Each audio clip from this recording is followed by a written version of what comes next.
The story unfolds where he can see a frosty city where a newscaster urgently reporting the world's dire predicament. Earth has plunged into a relentless ice age. Global temperatures plummet at an alarming rate, showing no signs of recovery. Despite the bone-chilling frost, the newscaster implores viewers not to lose hope. Whether driven by duty or genuine optimism, he insists that the government remains committed to its people, rallying everyone to overcome this crisis. But fate intervenes cruelly. Mid-sentence, a massive airplane crashes, silencing the news crew forever. The scene shifts to a dim, frozen apartment room strewn with empty supply bags. Electricity is a distant memory. Here resides our hero, Han Feng, when a desperate knock echoes through the frosty air. Han Feng, gripping a bloodied baseball bat, cautiously approaches the door. Through the peephole, he glimpses a shivering, beautiful woman on the brink of freezing. Without hesitation, he opens the door, and despite the biting cold, blushes as he greets his crush, Hyona. Concerned for her safety, he invites her inside, unaware of the unexpected twist awaiting them. Hyona, however, has other plans. She throws herself at Han Feng, lips meeting in a passionate kiss. Time slips away as they share warmth and desire. When reality finally intrudes, Han Feng questions his own impulsiveness. But Hyona, teary-eyed and sincere, confesses her love for him. The apocalypse has revealed true feelings, and she insists they belong together. In a seductive whisper, she promises anything to prove her sincerity, igniting Han Feng's desires. Yet, just as passion flares, shadows reveal a sinister figure. Han Feng's eyes close, expecting love's embrace, but instead, a brutal blow sends him reeling. Bleeding and barely conscious, he lies on the floor. Hyona's true nature emerges. The girl he thought he knew is anything but pure-hearted. Betrayal, it seems, thrives even in the coldest of times.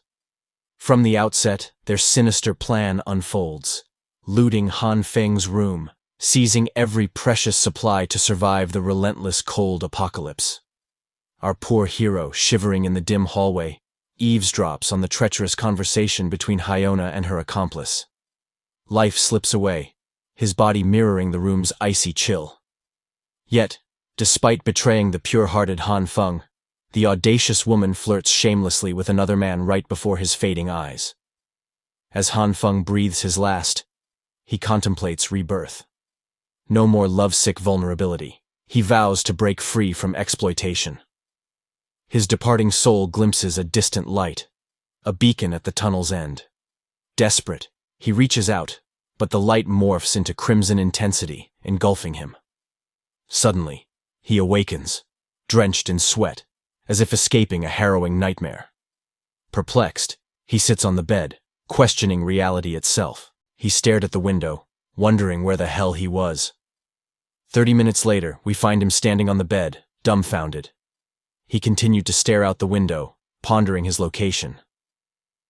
30 minutes later, we see him on the balcony, basking in the warmth of the sun. He never thought he would experience such a sensation again after the ice apocalypse he endured. Confused, he checked the date and discovered it was June 28th. If his memory served him right, the apocalypse began on July 15th. He should have been dead by now, but the reality he was feeling was too vivid to be a dream. There was only one explanation for this scenario. Han Feng had been reborn. However, something was different this time. Since waking up, a red glow had surrounded his right hand. Although it appeared as though his hand was on fire, it didn't hurt or burn him. The only effect it had was a warm sensation. Dust entered his nose, causing him to sneeze.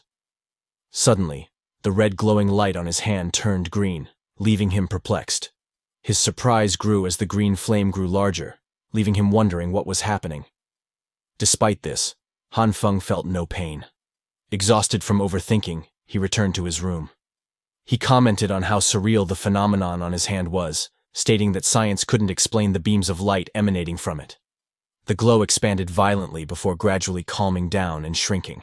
Han Feng noted that the green light was different from the red one, as the red light was more stable. Suddenly, he felt completely drained and sat on the sofa, trying to catch his breath.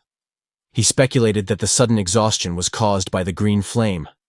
Convinced of this, he flailed his hand around in an attempt to extinguish the fire, but it remained unaffected. Then, an idea crossed his mind. Perhaps this was a power-up, similar to the ones he read about in manhwas. The typical storyline involves the protagonist being reborn after a gruesome death and acquiring an overwhelmingly powerful ability. Bearing this in mind, he grasps a knife and thrusts it forward. Unfortunately, the green flame remains unresponsive. It remains confined to his hand and fails to extend towards the knife. Realizing the absurdity of his actions, Han Feng scratches the back of his head while making a foolish expression. As a result of all the movement, his stomach begins to rumble. The guy just woke up and he's already engaging in bizarre behavior without even having breakfast. Our protagonist heads to the fridge, only to discover its emptiness. Man, this scene is too relatable. This is not good for him. He's starving. If he doesn't eat something soon, he'll faint. Perhaps the flame on his hand has something to do with his rapidly increasing hunger. By some stroke of luck, he notices a jar of leftover soybeans on the table. Well, it's not the most satisfying meal, considering it's just a snack. However, Han Feng is desperate. He would devour anything available to alleviate his hunger. Using his right hand, he picks up a bean and tosses it into his mouth. Just as he's about to chew, the bean explodes in his mouth. As the smoke clears, we witness a fully grown soybean crop sprouting from Han Feng's mouth. The man himself is too stunned to comprehend what's happening. As he removes the crop from his mouth, he realizes it has transformed into a fully grown soybean plant.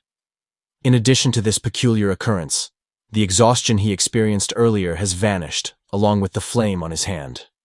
Our main character takes a pod from the plant and opens it, revealing some thriving bean sprouts inside. Our hero is now certain that he has indeed traveled back in time and gained the power to aid his survival. He is now enthusiastic about exploring his newfound abilities. However, the most crucial task at hand is to prioritize stocking up on supplies for the impending Ice Age. The scene transitions to the bustling cityscape, with the street filled to the brim with people and heavy foot traffic. Our hero, lost in his thoughts, navigates through the crowd. As he walks, he contemplates the extent of his newfound power. He knows that the flame on his hand has two colors, red and green. While he hasn't witnessed the capabilities of the red flame yet, the green flame intensifies his heartbeat and induces fatigue as it expands or shrinks. He has also noticed its impact on soybeans. With the limited information he possesses, he fixates on his hand, unable to draw any conclusions. Suddenly, a voice calls out to him from behind. Recognizing the sweet and alluring tone, our protagonist turns around, although his expression reveals annoyance. The reason is simple. The person who called him is none other than the treacherous individual responsible for his demise during the ice apocalypse. Just like in Han Feng's previous life, this person assumes a clingy and innocent demeanor, proclaiming that the encounter must be fate. Our hero flinches upon seeing Hyona once again, stirring up a mixture of emotions within him. For 3 long years this simp king regarded Hyona as the goddess of his dreams, going to great lengths to bring her happiness. Despite being aware that he was simply a convenient fallback option in her eyes, Han Feng never minded. However, he never anticipated that this person he was infatuated with would be the cause of his death. Recalling the past incident, a surge of rage courses through our hero's veins, yet he chooses to maintain his composure for now. This is not the opportune moment for revenge. Securing supplies takes precedence. On the other hand, Hyona desperately strives to capture his attention, leaning closer and inquiring why he appears lost in thought. Despite his anger towards her, Han Feng behaves cordially. Pretending to still possess the simp-like demeanor he had before, our protagonist acts naturally, complimenting Hyona on her attractive face. Hyona chuckles, playfully noting that Han Feng has become quite smooth with his advances, although she's only saying this to deceive him. With a seductive pose that highlights her beauty, she entices our hero to go shopping. Her plan is likely to extract freebies from him and use him as a walking credit card. Unfortunately for her, Han Feng has become wise after watching too many motivational YouTube shorts, especially after dying once because of her. Our boy walks past her, stating that he can't accompany her today, The audacity of his rejection leaves her utterly stunned. Her eyes widen as she is rejected by the man she considers inferior. Han Feng continues walking without looking back. In his mind, he acknowledges her effort, but knows he is no longer the foolish man he once was. The scene shifts, and we find ourselves in a bustling supermarket called Waldemar, distinct from Walmart. It is the largest and most well-stocked supermarket in the East region. However, when the Ice Age struck, this place was swiftly depleted overnight, with nobody discovering who was responsible. Our hero navigates through the supermarket, promptly filling his cart with essential supplies. His sole focus is to stock up as much as possible before the impending apocalypse. Additionally, he searches the internet for survival tips during the apocalypse. According to his findings, the most crucial items he needs are food, winter clothing, medicine, daily necessities, and fuel.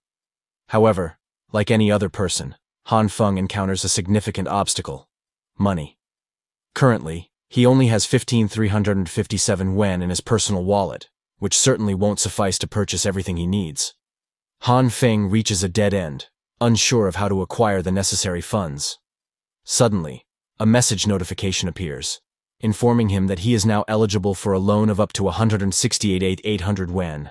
This gave our hero a brilliant idea, and without any hesitation, he proceeded to download all the loan applications on his phone. There are numerous ways to acquire a loan, and he has no intention of repaying them since the apocalypse is imminent. Meanwhile, we witness Hyona seething with anger over her recent encounter with our hero. She's furious that despite Han Feng being just one of her pathetic admirers, he had the audacity to reject her. In her opinion, Han Feng is nothing but a pitiful loser who doesn't even own a car. Consequently, she resolves to never interact with him again. However, at that very moment, a luxurious car pulls up beside her, and when the driver rolls down the window, it reveals our boy, beaming with joy at his purchase. Fiona is taken aback to see Han Feng behind the wheel. Her eyes nearly pop out of their sockets as she gazes at the man she was just berating moments ago. The gold digger promptly inquires if Han Feng owns the car, to which he confirms, stating that he just bought it. He explains that his father's business is thriving in the US, so he receives some cash. The realization dawns on the bitch that Han Feng does have his uses, prompting her to revert back to her sweet and cunning demeanor towards him. With teary eyes, she begins apologizing for inviting Han Feng to go shopping earlier, claiming that she was unaware of his prior engagement. However, she admits to feeling a bit hurt by his cold behavior, assuming that he was trying to avoid her. Our hero smirks, calling Hyona silly for entertaining such thoughts. He then tenderly grasps her chin and pulls her closer, reassuring her that he would never abandon Hyona as she is of utmost importance to him. Hearing this, the bitch smirks, thinking that she has regained control over the gullible man. She puts on her best acting skills, expressing that Han Feng is also special to her. Consequently, she attempts to invite him for dinner and suggest watching movies together, claiming that she wants to get to know him better. Unfortunately for her, our boy doesn't hear any of her nonsense, as he has distanced himself from her. As she turns around, Hyona observes Han Feng organizing all the items stacked in his car's trunk, stating that he will be occupied for the entire day with these supplies. Slightly annoyed by being ignored, Hyona questions our hero about why he purchased so much stuff. Han Feng simply states that there is no particular significance to it. He just felt like doing so. He then informs her that he also bought a gift for her, causing the girl to blush with excitement. With that in mind, the bitch decides to move along, but not before expressing her anticipation for the gift he bought. As she walks away, a sinister smile forms on her face, satisfied that she has succeeded. Initially, she believed she had lost an insignificant admirer, but she is delighted that Han Feng appears as gullible as ever. On the other hand, our boy is also smiling. He doesn't want Hyona to discover the stockpile of necessities he has, but he also doesn't want to sever his connection with her, as he intends to seek revenge. A sinister thought sprouts in the depths of our hero's mind. Once he completes all his preparations and the apocalypse unfolds, he vows that Hyona and the man who killed him will experience the consequences of their actions. Contemplating this fills our boy with excitement. He can hardly wait for the arrival of the Ice Age. The Ice Age will commence on July 15th. The day will commence with heavy snowfall, and the temperature will plummet to -20 degrees Celsius, -4 degrees Fahrenheit for those not using the metric system. Over the following month, the temperature will gradually decrease, reaching lows of -70 degrees Celsius. At this point, the world will be enveloped in ice and snow, rendering outdoor activities impossible. Consequently, Han Feng is utilizing his time to prepare for the inevitable disaster. He is currently accumulating an ample supply of food to ensure his survival. All the provisions are meticulously packed and sealed to prevent his neighbors from suspecting that he's hoarding them. As for the sensitive and suspicious items, Han Feng personally moves them under the cover of darkness to avoid detection. After the apocalypse, the power grid will become highly unstable. This is where the fuel he purchased comes into play. It will be used to power the generators. He has amassed enough fuel to last at least a year. With the onset of the apocalypse, the heating system will cease to function, necessitating modifications to his house for independent heating. Additionally, he must reinforce the doors and windows to enhance his security. At this point, our MC is truly astounded by the size of his damn apartment. He has even designated a room specifically for storing additional supplies. By the time he completes his preparations, it is already the 14th of July, just one day before the temperature plummets. With only a day remaining, the main event is about to commence. He steeled himself for the impending disaster and Ice Age apocalypse. While relying solely on his accumulated supplies wouldn't suffice, he placed his trust in his ability to manipulate plants. He prayed it wouldn't fail him in his time of need. Sitting at the table, he gazed at the prepared soybeans he had grown using his unique skill. Despite its usefulness, he couldn't shake his anxiety, as he hadn't yet mastered how to activate it. Now, at the moment of truth, he opened his mouth to taste the fruits of his labor. As he savored a spoonful of beans, he hoped the taste wouldn't disappoint. Fortunately, the food he grew with his skill was indeed edible, proving his ability to produce sustenance. The next challenge was mastering his power. Aware it manifested in two colors, he still lacked control over which would appear. His experiments so far, limited to soybeans and largely accidental, had yielded results. With this in mind, he opened his fridge, eager to test if the green aura could extend to other plants as well. The scene zooms outside, and the bright daylight soon transitions into dusk. Our hero slowly opens his eyes to find himself holding a broccoli in his hand. It turns out he had passed out after attempting to use his new skills. Despite his throbbing headache, he struggles to assess the situation. It's clear that his power exacts a serious toll on his mind and body, making it impossible to use casually. Nonetheless, he feels some satisfaction in having learned something about his mysterious ability. Before blacking out, he experimented with his power on various plants. Some showed no reaction, while others, like soybeans, grew from seeds to full-grown plants in an instant. Yet, there were also hazards.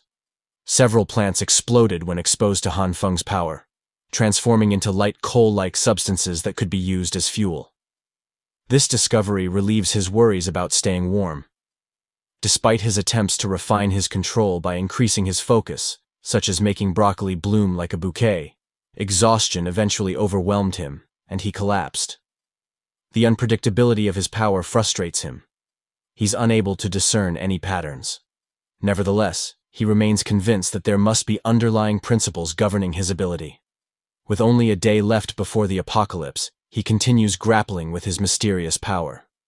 Han Feng is troubled, twirling the broccoli he grew with his green power, lamenting his inability to detect any activation patterns. The success rate and effects of our boy's mysterious skill are far too random. Nevertheless, it's a relief that Han Feng has gained some understanding of the activation conditions. The key to his power lies significantly in his consciousness. Sitting with his legs tucked under, he began meditating, fully experiencing the sensation of his body. Gathering all his focus and peace of mind, our boy immersed himself in an imaginary journey into nature, visualizing himself completely naked. The scene resembled those spiritual journey ads, with different animals in the forest staring at him, puzzled by his intense focus. Both his body and mind merged with the natural world. Feeling he had successfully connected with nature, at least spiritually, our boy slowly opened his eyes, eager to see the result. Fortunately, his theory proved correct. The green flame on his hand began pulsating, indicating it was active but under control. Next, we see various types of meat laid out on the table, hinting that our boy is about to conduct an experiment. He gently placed his hand on the pork, hoping the green flame would react. After some time, there was no response from the meat, leading Han Feng to wonder if his power only worked on plants. Reluctant to be a vegetarian for the apocalypse, he grew impatient and tightly grasped the meat, willing his magic to affect it. His concentration was so intense that his veins bulged, yet he was disappointed when nothing happened. Reflecting on his earlier meditation, he recalled feeling two distinct sensations while attempting to activate his power. It dawned on him that he also possessed the red flame and hadn't tested it yet. Going back to meditation mode, our MC channeled his thoughts into activating the red flame. He closes his eyes and starts his mental preparation once again. Thus, the red flame burns on his hand, and it started to envelop the meat he is holding. The pork started showing bubbles on it, indicating that something is happening. And suddenly, the delicious fresh meat turned into an undistinguishable blob of flesh. It's so disgusting that the artist had to blur it for us, so we won't vomit like our hero did. Horrified by the mien, Han Feng violently tosses it to the ground, calling it disgusting. Then, his curiosity gets the better of him as he starts pressing his finger against the meat resembling chum from the chum bucket that plankton sells, wondering what happened to it. Upon picking it up, he realizes the meat reacted to the red light, though it feels as though the pork got cooked or something. Han Feng becomes a little disappointed, thinking that's all the red flame can do.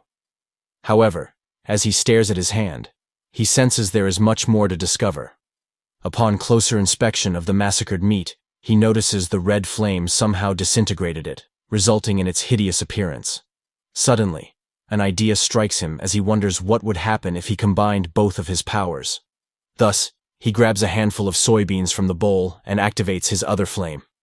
In his right hand, the soybeans are enveloped in a green aura, while in his left hand, the meat is imbued with the red flame. The green light symbolizes growth, contrasting with the red light's disintegrating effect. Han Feng ponders the outcome of merging these opposing powers. He proceeds to smoosh the soybeans and meat together along with the two flames. A bright golden light begins to emanate from his hands. The result of the experiment is so impressive that it causes him to shout in amazement. The previously disgusting meat reverts to its pristine condition and actually grows bigger, expanding nearly 4 times its original size. However, the soybeans in his other hand disappear, leaving him perplexed if they merged with the meat, creating this incredible product. Han Feng carefully observes the newly enhanced meat, sniffing and scrutinizing it. There's no doubt the quality has surpassed the original. It feels and smells exactly like real meat, but somehow even fresher. Delighted by this successful experiment, steam begins to puff out of our hero's nose in excitement at the thought of repeating the process. Unfortunately, all his subsequent experiments end in failure. Han Feng slams the ground in frustration, questioning what went wrong. Despite his series of failures, he quickly gets over his tantrum and resolves not to dwell on it, deciding that he will figure it out next time. Nonetheless, he concludes that today's experiment was still productive. He can now freely activate both the green and red flames simultaneously. Han Feng grins, imagining that mastering this power will place him at the pinnacle of this apocalyptic world. He visualizes himself as a superhuman standing atop Mount Everest, albeit with his underwear worn over his pants. He jokingly wonders which superhero sports such attire, refraining from mentioning any names due to copyright issues.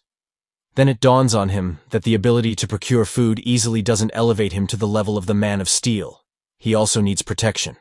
As a normal human being, he is completely defenseless against thieves. Thus, Han Feng sets about cleaning up the mess he made, realizing he needs to quickly find himself a weapon before the temperature plummets. While picking up the items from the floor, he gazes out the window and sees snow falling from the sky. The onset of global freezing has begun, affecting the entire world as we know it. Although Han Feng was aware it would start on July 15th, witnessing it again feels surreal. With a clear plan in mind, he decides to venture outside to procure weapons. Knowing the temperature will drop to 45 degrees below zero within the week, he needs to acquire a gun quickly. However, living outside America means buying guns is illegal for him, and he lacks connections to smuggle one in. As he's walking by, he overhears someone saying that he is someone in construction involved in projects costing millions. An overly dressed blonde guy is seen talking to someone. His fashion sense reminds me of those teenagers in TikTok trying to impress their viewers. He tells the guy with him that he knows Lao Wang from the Zigging Lida group, claiming that he's his big brother. Our MC seems to recognize this clown. Han Feng is well familiar with the exaggerated fashion style that this guy has.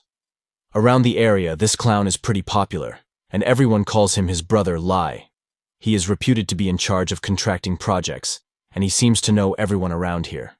The guy he's talking to offers him a cigarette, but Lai states that he doesn't smoke any brands other than Huazi, for they only make him cough. I'm no smoker, but I'm pretty sure this fool is just exaggerating. According to our hero, this fool doesn't have a proper job, but he always acts so busy. Despite that, his connections are the real deal. Staring at him, Han Feng wonders if he could use this idiot to get what he needs, a gun, since it is illegal to buy it directly. Our MC wonders if one of Lai's connections will be able to get him one. As such, he calls out to Brother Lai, and the guy looks at him curiously. But guy, let me just say this though. This idiot's face is irritating.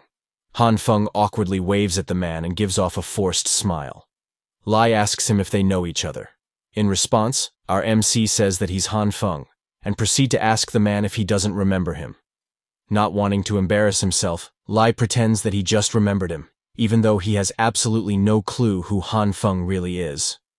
The fool explains that he's been too busy lately, which is why he forgot his name. After this brief introduction, our MC starts to look around suspiciously, as if checking to see if anyone is listening to their conversation, confirming that they are not being monitored. He comes near the curious Lai and whispers his agenda.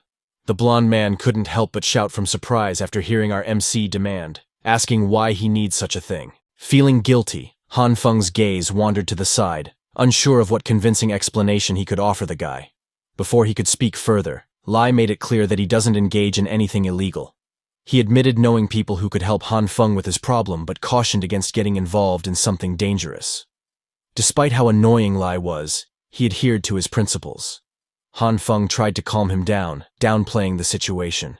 He explained that he simply wanted a weapon for self-defense, citing concerns over someone who harbored a personal grudge against him. Han Feng's story unfolded. One day, while riding his bike to work, he encountered an old man who spat at him like a thug. Unwittingly, Han Feng became a victim as the spit landed on his face. Naturally, he confronted the old man, questioning his behavior. A heated argument escalated into a physical fight, where Han Feng ended up beating the man. As the man left, he vowed revenge, like any third-rate villain would. The next day, the guy and his goons ambushed Han Feng, leaving him battered and threatened to repeat the assault if they saw him again. Han Feng felt deeply humiliated by the incident, explaining his desire for a gun for self-defense. Lai was moved by Han Feng's story, calling the old man a nasty jerk, not for assaulting Han Feng, but for his uncivilized behavior of spitting. Han Feng was slightly annoyed that Lai sympathized more with the issue of spitting than with him being a victim, but regardless, Lai was now on board with Han Feng's situation. He reassured Han Feng by placing a hand on his shoulder, signaling his support. The guy proudly declares that he's got him covered, stating he'll make a call to his connections right now to assist with his problems. Still feeling a little guilty, our MC couldn't even look at the guy as he thanked him, knowing he had just lied his way through. Lai informed him they'd take the bus to their destination since his luxury car was being serviced today and unavailable. Han Feng remarked, assuring them he had his own car. Just then, a luxurious pickup truck nearby beeped. Surprising Lai, it belonged to our MC. They sped off towards Lai's connection. Along the way, the guy couldn't help but marvel at him awesome ride, saying that, he asking how much it cost. Han Feng disclosed he bought the car for 700,000 yuan. While giving directions, the social climber began snapping selfies inside the car's luxurious interior, posting them online and complaining it was a bit uncomfortable. The scene shifted to the entertainment district with people sitting outside around a campfire, complaining about the cold. Suddenly, 3 menacing-looking men noticed someone pulling up in a luxurious car. Lai stepped out, acting self-important as ever. The goons stood up to greet him, clearly familiar with the con man. They admired Lai's fancy ride, asking how much he paid for it with exaggerated admiration. Lai didn't deny owning the car, stating he bought it for around 700 grand. Meanwhile, Han Feng, the actual owner, marveled at Lai's confident lying, amused to be standing right beside him. Inside, they were greeted by a burly man with an intimidating presence, the mafia boss. He called out Big Mouth Lai, asking why he was here so late. Nervously, Lai offered the boss a cigar, attempting to break the cold atmosphere. However, the boss had no time for small talk and instructed Lai to get straight to business. Still trembling slightly, Brother Lai informed him that our MC had come to purchase something, specifically a gun. Just looking at the man sent shivers down our MC's spine, realizing how intimidating he truly was. The boss stared at our hero intensely, puffing on his cigar casually. His overwhelming presence affirmed his authority. The man smiled, acknowledging our MC purpose. He confirmed he could easily procure a basic gun. However, he seemed disappointed, expecting Han Feng to bring him something more intriguing than a simple gun deal. The boss summoned one of his lackeys, Kingzi, who promptly produced the item from his pocket, a handgun he placed on the table, priced at 6,000. Just as everyone thought the deal was settled, Han Feng gathered his courage and stated he was actually interested in a larger, longer gun with a scope. He gestured in a circular motion with his hand, indicating what he was looking for. The boss leaned back on his couch, visibly disappointed in our MC, though he said nothing. The man's sudden change of demeanor initially scared our MC. He gulped nervously, trying to calm himself. Then, the mafia boss angrily shouted at him, asking if he was searching for a sniper rifle. Angrily, he informed Han Feng that this place wasn't a shopping mall where he could get whatever he wanted. The handgun was the best they could offer, and Han Feng could take it or leave it. At this point, Brother Lai interjected, quickly explaining our boy's situation to the boss. However, the story differed completely from what our boy had told Lai earlier. This time, his need for a gun related to his wife and an incident 5 years ago. Some time passed, and next, we saw the mafia boss visibly moved by Brother Lai's story. He repeated the same word over and over, yelling that it was disgusting. As it turned out, Lai had told the boss that Han Feng's wife had cheated on him, and none of their 3 children were his. Our MC couldn't help but flinch at how absurd Brother Lai's story seemed, thinking it was too much, even for the boss. But seeing that it seemed to be working, he kept his mouth shut, fully convinced by the tragic background story. The boss stated that arranging the sniper rifle was possible but would take a few days to procure.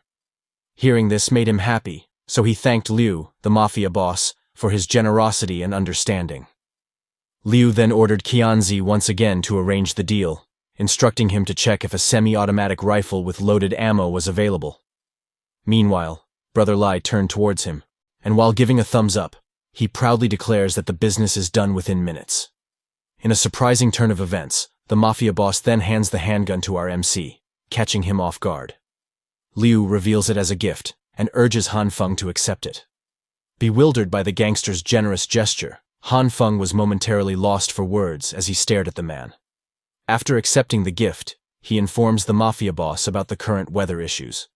He mentions that a friend working for the government informed him that due to abnormal weather, there will soon be restrictions on purchasing supplies. It's advisable to stock up as soon as possible. The mafia boss stares at him, assessing if Han Feng is truthful. Despite the intimidating gaze, our MC remains steadfast, showing how serious he is. It seems our MC has taken a liking to this man, which is why he hints about the upcoming apocalypse so they can prepare. With that, their business with the mafia is concluded, and Liu tells them to get the hell out of their place. As they walk, Lai keeps talking about how smoothly he handled the deal. He remarks that Liu's mood is so good, he could probably ask for a cannon, and Liu would agree. Delighted, our boy thanks Lai and promises to buy him some cigars later. The blonde guy clarifies that he isn't really asking for anything in return. But if our MC insists, he only takes Huazi cigars, and just 7-8 cartons will do. While the guy kept yapping about cigars, our boy was mentally checking off his lists. He now had food, supplies, and shelter, everything set for the apocalypse. All that remained was mastering his abilities. However, lost in his thoughts, Han Feng failed to notice the ice buildup on the pavement and slipped. Our MC took a bad fall, injuring his leg in the process. Trembling with pain, he clutched his injured leg, suspecting it might be broken. He handed his keys to Brother Lai, asking him to drive to the hospital. However, Brother Lai scratched his head, admitting he didn't have a driver's license and couldn't help. Pitying him, Brother Lai carried him for a bit but found him too heavy, so they hailed a taxi instead. At the hospital reception, employees were packing up to leave. A young nurse glanced out the window, noticing the deteriorating weather. Suddenly, she received an urgent call requesting assistance due to staff shortage, needing the head nurse's help. Meanwhile, Han Feng hung his head like a scolded puppy, regretting his inattention that led to his broken leg. The doctor informed him he needed to stay for observation for an hour. Our MC was in a fix, stuck in the hospital during the early phase of the cold apocalypse, unable to prepare. In the lobby, Brother Lai bid farewell to Han Feng, explaining he had other matters to attend to. However, the kind-hearted con artist assured him he could be called anytime for help. And so, our MC was left alone in the crowded and chilly hospital, overflowing with patients injured by the sudden blizzard and plummeting temperatures. Emergency beds line the hallways, a grim testament to the deteriorating conditions outside. Getting impatient, he looked around, wondering when the results would come out so he could get his medicines. His attention was diverted when an attractive woman passed by. Like any cultured man, he couldn't help but notice her. The head nurse, Jin, swiftly attended to a patient needing immediate medical attention. She checked each patient diligently and almost flawlessly. Her meticulous skills and elegant appearance painted a perfect picture. Han Feng couldn't help but be mesmerized by the beautiful scene before him. He was even more amazed to discover that this young lady had already become a head nurse at such a young age. His eyes remained fixed on the head nurse, and the more he observed her, the more captivated he became by Jin's incredible skill and kindness. Her work ethic was elegant, and her stunning face made her even more majestic. Han Feng continued to admire her, not just her appearance, but also her demeanor, thinking about how others might take advantage of her vulnerability, much like he was doing now. Suddenly, the elderly man sitting beside Han Feng called for the head nurse's attention. Being diligent as ever, Jin promptly assisted the old man, who complained of back pain and requested help. Due to the hospital's understaffing, Jin informed him she would attend to him later. Little did she know, his complaints were a ruse to sneak his smartphone under her skirt and record a video. While she's still clueless about the situation, Jin maintained her sunny disposition and acted kindly to the sleazy ball. She states that they will need to x-ray his back to make sure. Not giving a single damn about her explanation, the old fart became even more aroused.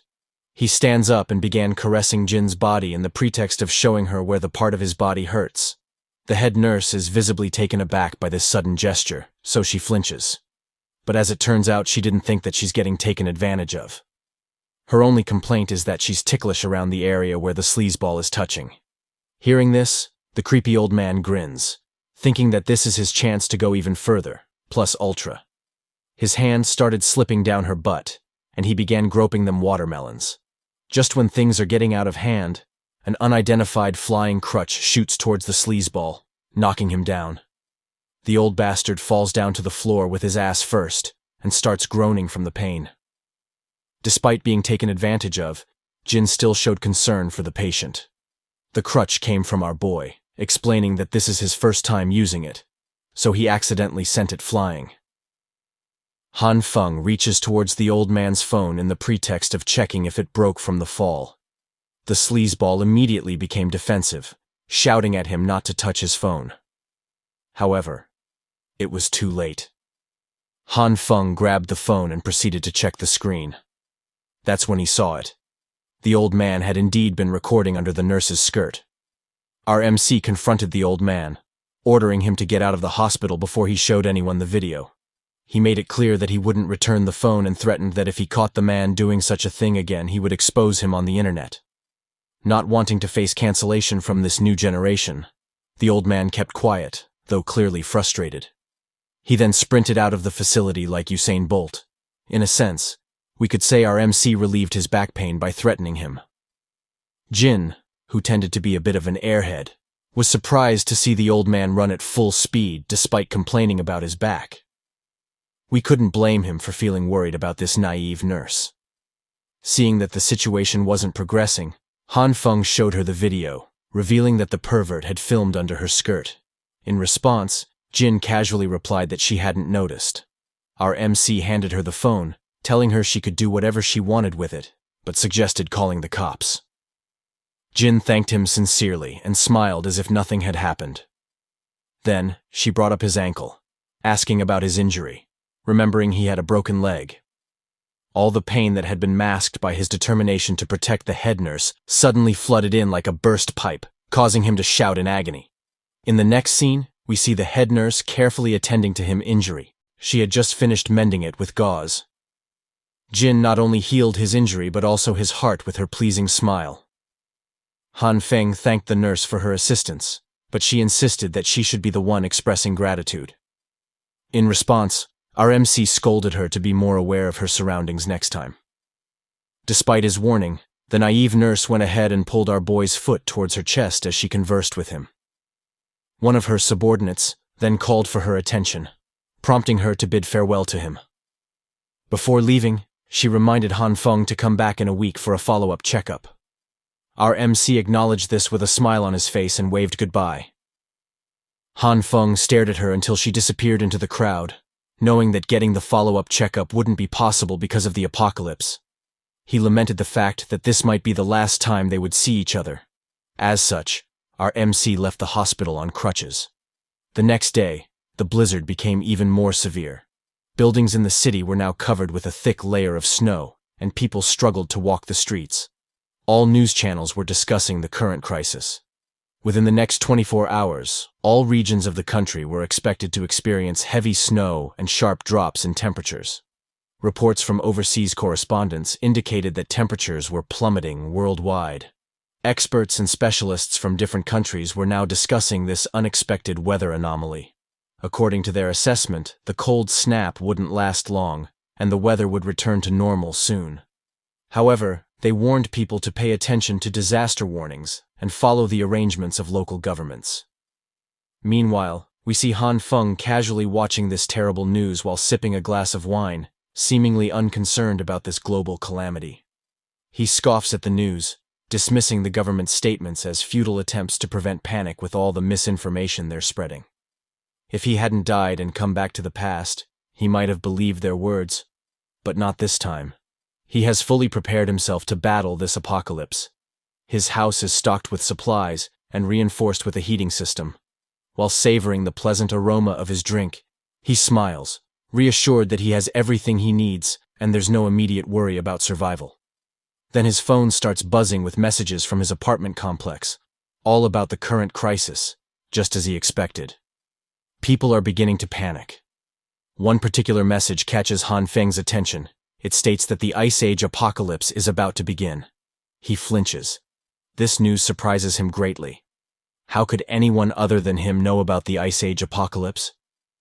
Growing wary of this mysterious person, Han Feng becomes serious, feeling it's crucial to be cautious around this unknown figure. Inside the group chat, people are arguing about gathering supplies. Uncertain when the weather will return to normal, they debate over who will go to the supermarket. The residents are demanding the property manager appear and explain their situation. The agents apologize to the angry crowd, explaining their helplessness due to the severe weather. However, the people are not accepting apologies. They are hungry and desperate for food to survive.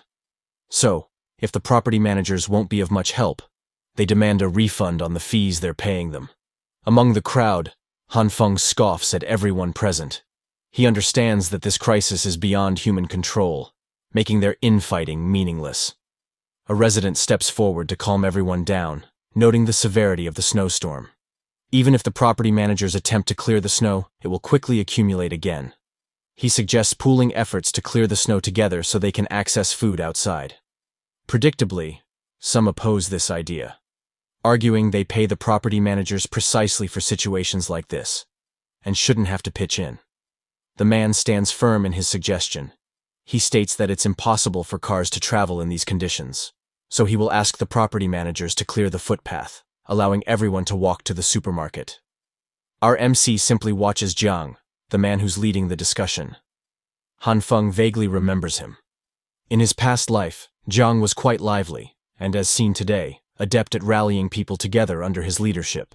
Then, one user interrupted the debate, dismissing all the discussion as nonsense. He remarked that anyone who wanted to go outside should just do so without troubling others.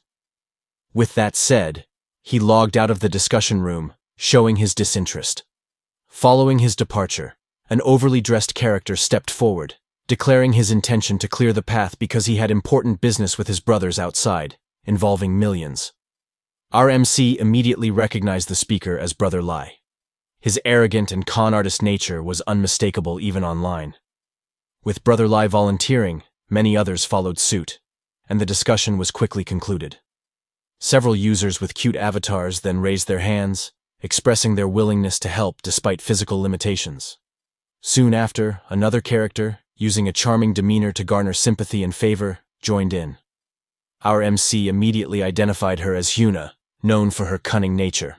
Upon hearing that Hyona would participate, her admirers quickly pledged their cooperation as well. Irritated by her, he leaves the chat. He can't help but admit that Hyona is really adept at capturing people's hearts. Even he was a victim of her charms. Hyona then messages our boy directly, asking what he has been up to lately. She mentions that our MC told her he would contact her, so she's been waiting. The cunning fox then asks him for a favor to go get her some supplies, and proceeds to send him a seductive selfie, despite the cold. Even though he's no longer infatuated with the deceitful witch, our MC is still contemplating how to reply to her.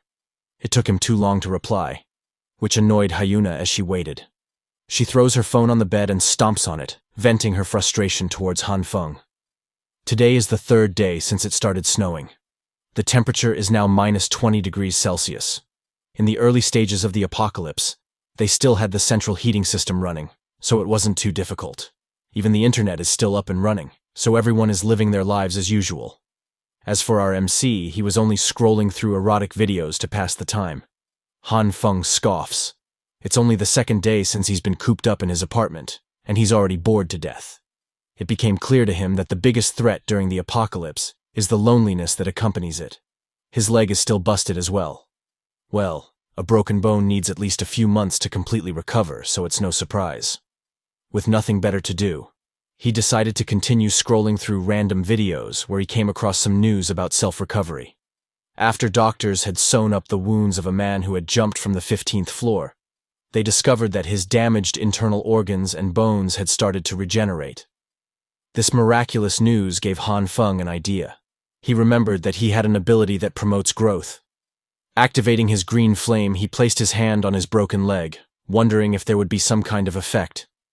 Pouring everything he had into this experiment, he stood still and waited. However, the green flame dissipated after a moment without producing any results. Han Feng lay down on the couch, feeling a bit disappointed. He had thought that the green light would help him recover from his injury faster. Drowsiness hit him, and he fell asleep after a single yawn. As his consciousness faded, the next thing he saw was himself wearing tribal headgear while riding a mountain goat. It seemed he was traveling with a herd of goats somewhere. In this eerie ceremony, Han Feng rides at the forefront of a goat herd across a bloody red grassland. Totem poles are scattered around, and he enjoys whipping his whip all over the place. However, his enjoyment lasts only a minute before he's thrown off the goat's back into the herd, landing badly on the blood-red grass. His foot twists awkwardly with an audible crack, sending shivers of pain through him. Transitioning from the freedom of riding goats to immobility on the ground is jarring enough, worsened when a goat starts licking his broken leg. Disgusted, Han Feng tries desperately to shoo the goat away from his unfortunate injury, pushing it repeatedly until it finally retreats. The goat extends its tongue like a frog, wrapping it slimily around his leg before raising its head, dragging Han Feng along helplessly. Feeling slimy saliva running down his leg and warmth from green light wrapping around his injury, Han Feng wakes up from the bizarre nightmare involving countless goats, sweating and screaming. The dream was all too real. As he struggles to catch his breath, he wonders what caused such a chaotic dream. The answer is loud and clear. His broken right leg still emits a faint green light aura. Moreover, Han Feng feels a lightness in his limbs. He eagerly removes the bandage and steps cautiously on the floor, putting weight on his right leg. To his surprise and delight, There is no pain. Somehow, he's completely healed. Could it be that the green light aids in self-recovery?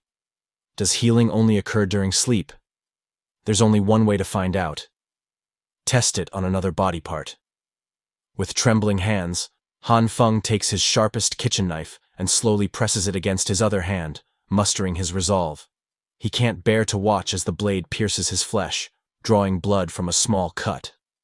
Without wasting a moment, Han Feng calls upon the green light to work its magic.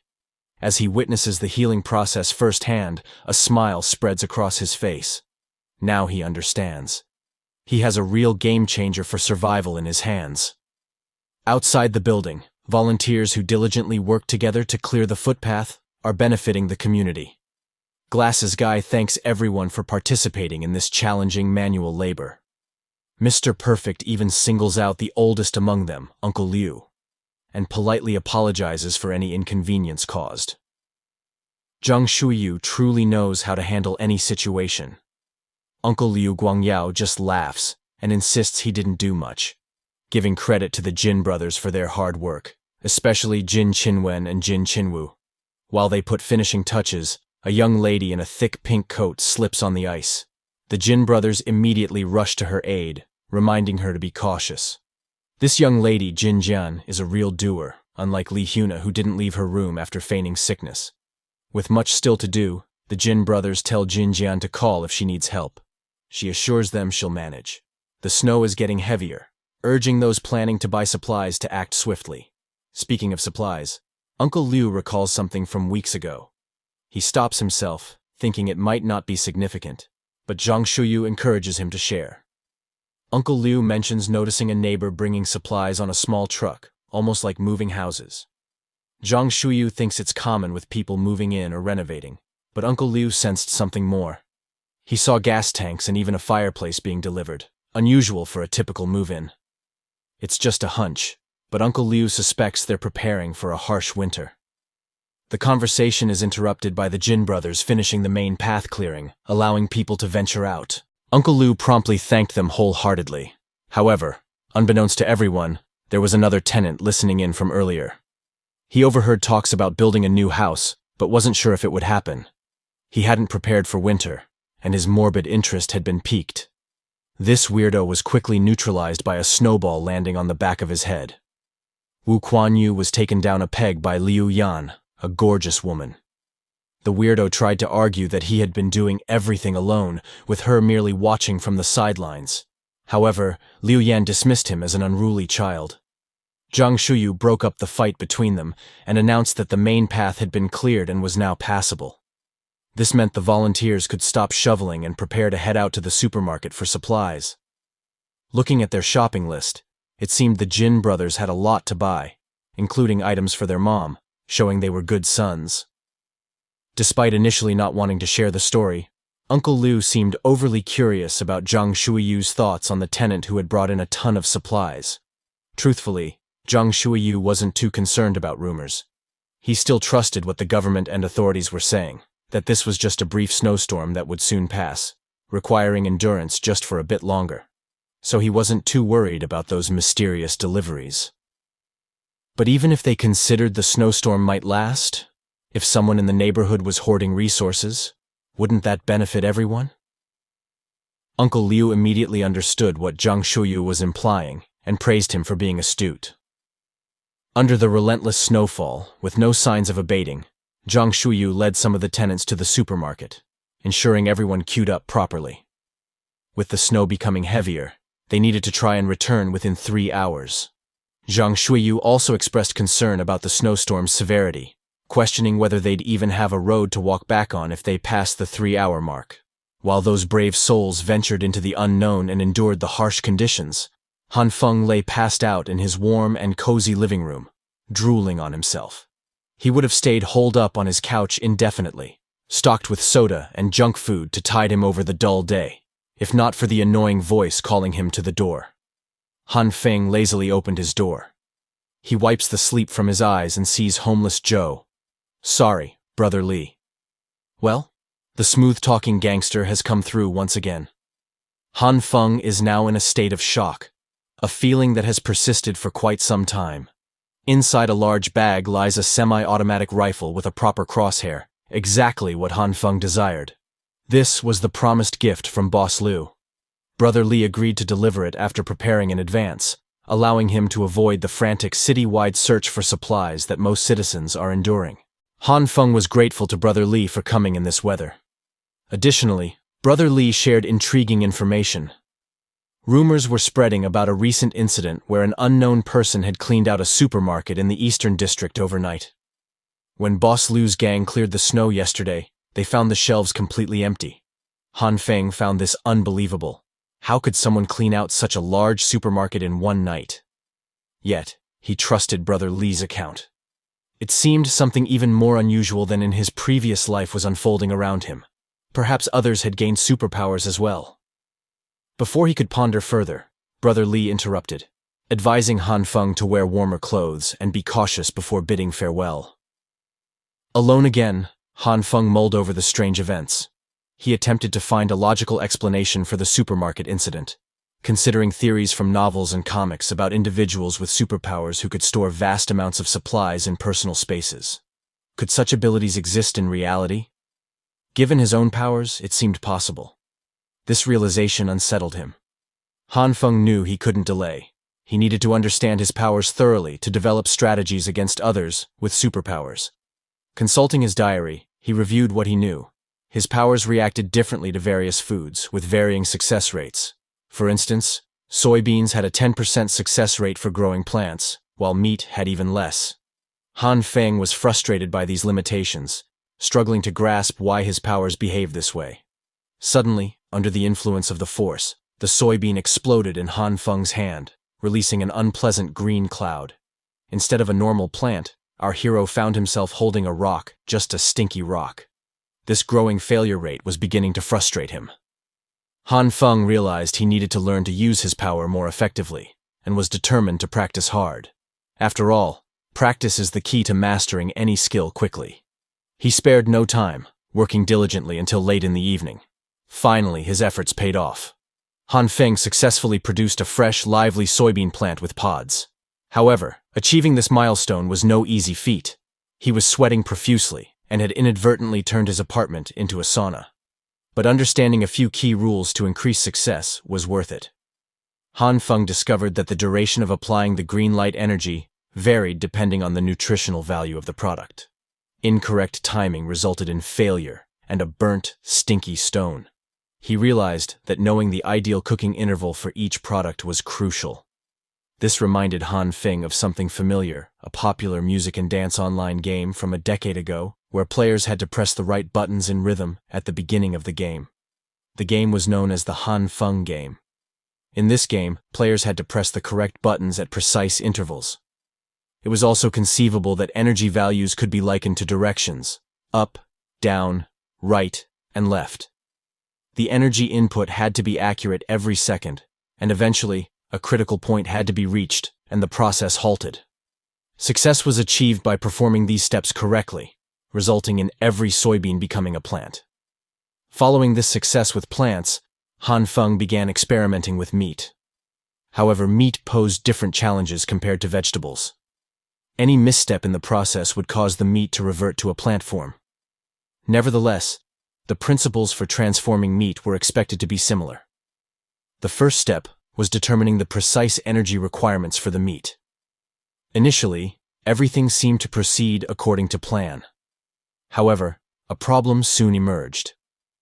Just like before, the chicken leg exploded into a nasty black slurry. It appeared that mastering the handling of meat would prove more challenging and time-consuming than with plant-based foods. Time after time, Han Feng attempted and failed. Chicken legs continued to explode one after another, with no end to this series of failures in sight. Despite his patience wearing thin in moments of despair, Han Feng refused to give up. Even as snow fell heavily outside and temperatures dropped, he persisted in his efforts. The kitchen bore witness to his determination, marked by traces of his ongoing struggle. Then, finally, came the moment of truth. The last chicken leg.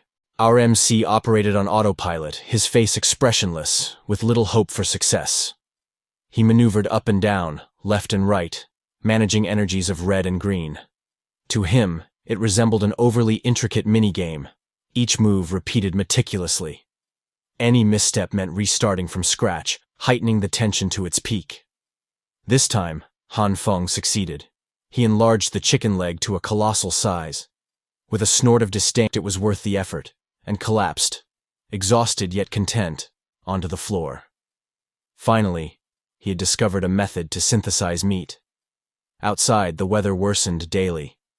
News reports declared July 17th marked the third consecutive day of snow across the country, a disaster seemingly occurring once in millennia. Authorities were actively combating the aftermath to safeguard citizens' basic needs. This was the news that greeted Han Feng the next day. He had heard such empty warnings and assurances before in his previous life, how heavy snowfall paralyzed transport, electricity, and the internet. Yet, everything would supposedly be fixed soon. They just needed to wait a bit longer. Humanitarian aid was promised for the disaster zones. The news anchor advised everyone to stay indoors unnecessarily, which was no surprise to Han Feng. Suddenly, notifications flooded his phone, all from fellow residents in his building causing a ruckus. Han Feng couldn't resist joining in. The clamor was deafening, everyone debating the morning's news. Some trusted rescuers would arrive, others prepared to fend for themselves, dismissing promises as empty. One voice stood out, an avatar questioning the naivety of those who believed the news. It was old Uncle Liu, adamant that TV reports couldn't be trusted. If the government truly had control, rescue teams would have come long ago. Instead, he heard rumors from old friends that the government was amassing an arsenal in City A, the capital, preparing for an imminent war.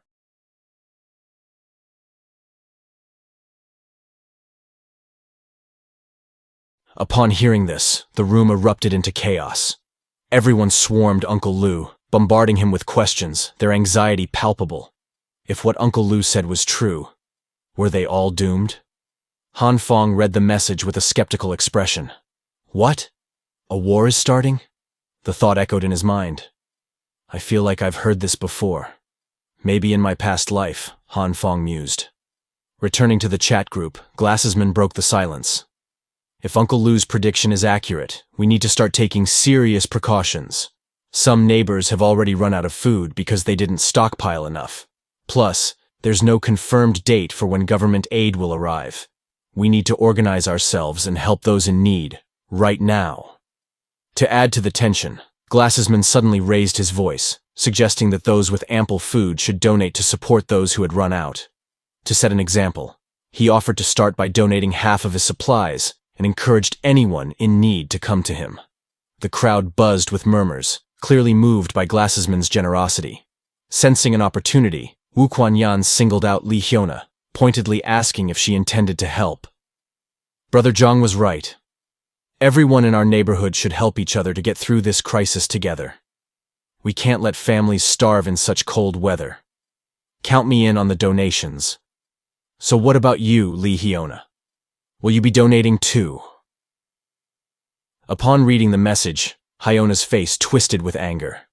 She cursed Wu Kuanyan under her breath, calling him a crazy bastard. Out of all the people in the chat group, why did he have to single her out? Is this because I rejected you before? Hyona wondered bitterly. With a sorrowful expression, she apologized, claiming she didn't have any spare food supplies at home. Immediately, one of her loyal followers jumped to her defense, questioning why Wu Kuanyan had singled out Hyona. She doesn't even have enough for herself, as she said. Why don't you ask someone else? Wu Kuanyan responded calmly, saying he was simply hoping everyone would come together and help out. But if they couldn't guarantee true unity among themselves, he wouldn't be donating either. His words struck a chord. After all, no one wanted to be taken advantage of. The chat fell into a heavy silence as everyone weighed their next move. Then, seconds later, a tenant broke the tension by shouting that he wished to donate. His declaration sparked a chain reaction, and soon others joined in, offering whatever they could: medicine, clothes, food, warm water, and more. Glassesman expressed his gratitude on behalf of the struggling families and suggested appointing someone to manage the growing stockpile of supplies. And just like that, the Interim Owners Committee was formed, with Glassesman at its head. This emergency committee would be responsible for organizing and distributing the donations. Han Fong couldn't help but laugh. He remembered this event from his previous life. If his memory served him right, the interim committee was nothing but a scam to seize the resources of anyone naive enough to trust them. Days passed, and they found themselves 6 days into the icy apocalypse. It was July 19th, and the temperature outside had already plummeted to -40 degrees. The central heating system had failed under the relentless cold. Everyone was scrambling to find ways to stay warm and maintain their body temperature. It was just like his previous life. And this was only the beginning. The situation was bound to get worse. But none of this concerned Han Fong. His heating system was robust enough to last for years. Han Fong was lost in a video game, surrounded by an assortment of snacks and drinks. A glass of refreshing Coca-Cola and a tempting slice of cake were within reach. It felt as if the harsh reality outside was nothing more than an illusion. He remained engrossed in his game until his phone suddenly rang. Answering the call, the voice on the other end introduced himself as the person in charge of Block 8. He informed Han Fong that, as the owner of apartment 1801 and a resident of Block 8, he was expected to head down to the basement parking lot to help shovel snow outside. When Han Fong arrived, he would need to sign in, just as everyone else in Block 8 had done. He listened to the instructions while leisurely sipping his drink, but the moment he heard he had to shovel snow outside, his mood soured instantly. The snow was so heavy that attempting to clear it by hand seemed almost suicidal. About 30 minutes later, Han Fong, wearing a dejected expression, arrived at the main lobby on the first floor. The only reason he agreed to join the shoveling team was to avoid any fallout with his neighbors. He wanted to minimize the chances of them discovering his secret stockpile. However, when he saw the massive snowdrift that had already sealed off the first-floor entrance, he and the others were stunned by how high the snow had piled up. All their efforts from the previous day had been in vain. Deciding to get a sense of what they were up against, they agreed to open the door first. A heavy-set man with an orange scarf called out to Han Fong for help. Though he loathed every second of it, Han Fong stepped up.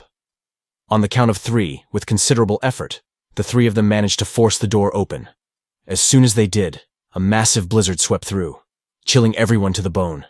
They would have gotten frostbite immediately if they hadn't been bundled in heavy clothing. The wind was so fierce that everyone had to close their eyes against it. Han Fong began shivering uncontrollably in the intense cold. Going out there could mean death or severe frostbite. Only a fool would brave those conditions to shovel snow. Just then, someone entered the room. The moment Han Fong heard the voice, he was startled, recognizing it instantly without needing to turn around. It was none other than Li Si, who walked in, calling everyone cowards. He insisted that what they needed was a strong attitude to get the job done. Han Fong couldn't believe his eyes when he saw Li Si, dressed as if it were just another typical winter day. "Don't be foolish," Han Fong warned. "The snow outside isn't something to take lightly. We should wait until the storm passes." But Li Si, true to his nature, scoffed at the suggestion. After taking a long drag from his cigarette, he dove headfirst into the snow with what he called his imposing attitude.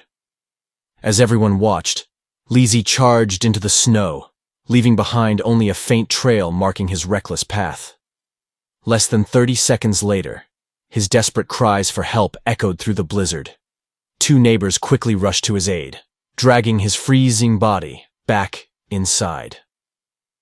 Li Si's face was blue, and he coughed violently as they slammed the door shut behind them. Concerned, Han Fong asked if Li Si was all right, but Li Si was too shaken, shivering uncontrollably, to respond. Seeing this, Han Fong turned to the group and suggested they call it a day. They had no way of knowing when the snowstorm would stop, so he suggested they return to the building's car park to sign their attendance with the person in charge.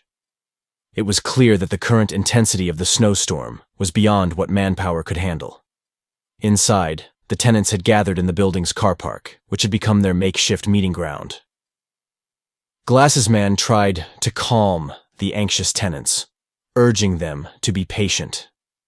He acknowledged that the snow had become too heavy to clear at the moment, leaving them no choice but to wait for it to lighten up before resuming their efforts. He also announced that the basement car park would serve as the collection point for their donations. Meanwhile, Han Fong, observing the commotion, wore an annoyed expression as he waited in line to sign the attendance sheet. Seeing Glassesman, he wondered if this was the same Jiang who spearheaded the interim committee, a group notorious for scamming its donors. Jiang once again thanked everyone for their contributions. Jiang went on to say that he was genuinely surprised by the outpouring of donations. He assured everyone that their generosity would make a significant difference for those in need during these hard times. Once again, Glassesman expressed gratitude on behalf of their struggling neighbors. This brought smiles all around as everyone began to believe that things would go smoothly from here on out. They exchanged compliments, with some remarking that helping each other was the right thing to do. They agreed that as long as they stayed united, they could get through this crisis. Hearing this, Han Fong sighed with a hint of sarcasm. Silently, he thought to himself, just wait and see. The snow showed no signs of stopping, and soon they would regret their actions. After signing in, Lizzie, still shivering, told Han Fong he was heading upstairs. Han Fong nodded in understanding, but just then, a familiar figure caught his attention. It was head nurse Jean, who was busy maneuvering through the crowd with a few boxes in her arms. As she tried to make her way through, someone accidentally pushed her, causing her to stumble. Fortunately, Han Fong was quick enough to catch her before she fell. Nurse Jean opened her eyes in surprise and immediately recognized Han Fong. Her first question was about his leg. "Has your leg already healed?" she asked.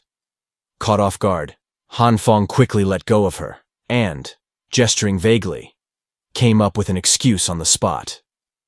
He claimed he had an incredible recovery speed since childhood, so a broken ankle was nothing to him. He had recovered in just a few days. Hearing this, Nurse Jean, innocent and gullible, despite her position, believed him instantly. Her eyes sparkled with excitement as she exclaimed how amazing his recovery was. Han Fong offered to carry the boxes for Nurse Jean, but she initially declined, mentioning that they were very heavy. "Don't worry. I'm strong and capable," Han Fong assured her. "Consider this a thank you for helping me with my bandages at the hospital." Relenting, Nurse Jean handed the boxes over to him.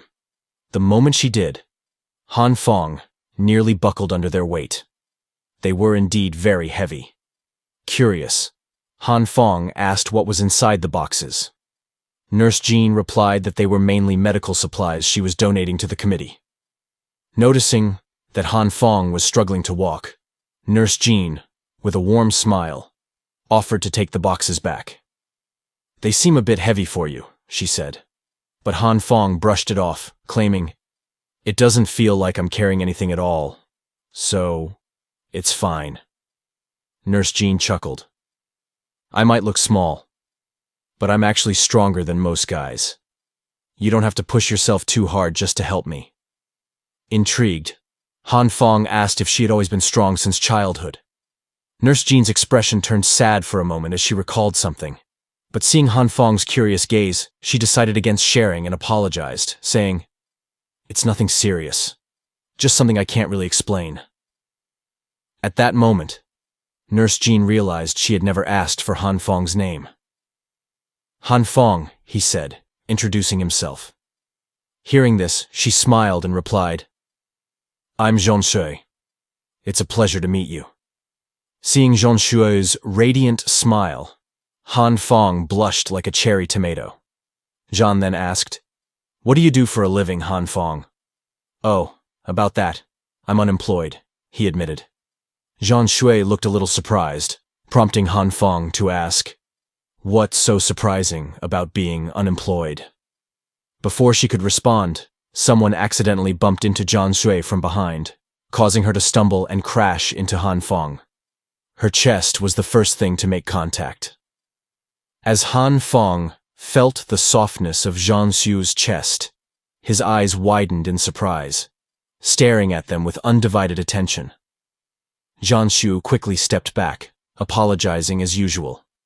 Han Fong reassured her that it was fine. It wasn't her fault.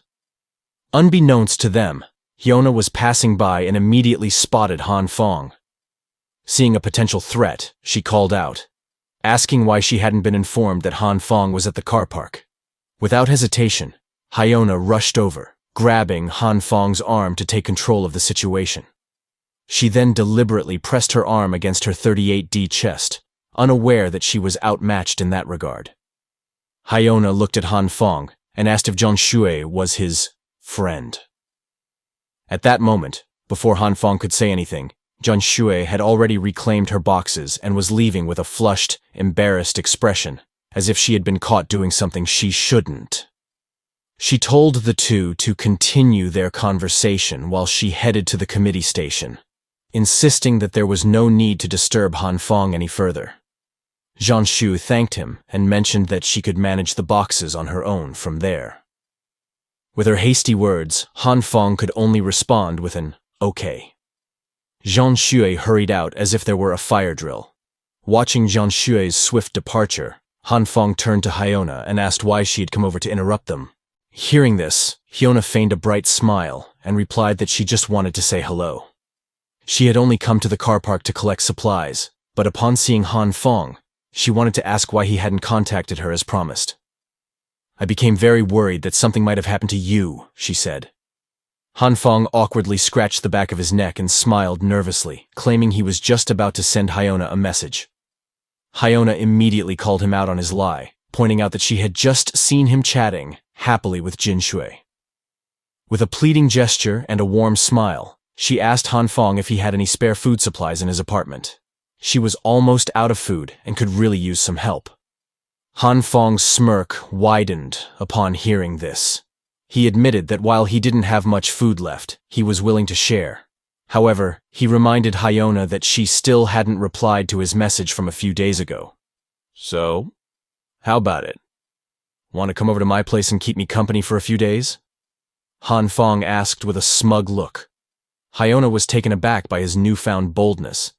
After getting over her initial shock, she told Han Fong she didn't quite understand his meaning at that time. However, if he wanted to chat, he could do so online. Han Fong, sensing her reluctance, decided not to press the issue further and began to leave, saying that it seemed Hyona wasn't on board with the idea, and that he was heading back to his apartment. Hyona's face darkened at his response, but realizing Han Fong was serious, she quickly grabbed his jacket and asked him to wait. She continued, expressing that she felt Han Fong had changed recently. Did he doubt her feelings for him? She had always been sincere, and she didn't want anyone to think she was with him just for his wealth. Could he give her a little more time? Hyona asked this, with her trademark cute, pitiful face, the one that usually swayed others. Han Fong, knowing exactly what she was trying to do, pondered his response. If he hadn't already died once, he might have believed her. Han Fong was tempted to rip off Hyona's mask of pretense and be done with her. It would be so easy, but he knew it would be unsatisfying. Plus, he needed to find out who was behind her. Wait, why should he even bother? At that moment, Han Fong had a sudden, brilliant idea. He realized he only needed to replicate his previous strategy, and Hyona would inevitably bring her boyfriend back into the picture. All he had to do was wait and prepare. So, Han Fong shifted his approach. He told Hyona he had been teasing her, which startled her briefly. He then grabbed her arms and reassured her that he was just joking and waiting for her reply. He promised to deliver some food supplies by the next day. Hyona, pleased with this development, praised Han Fong, calling him the best.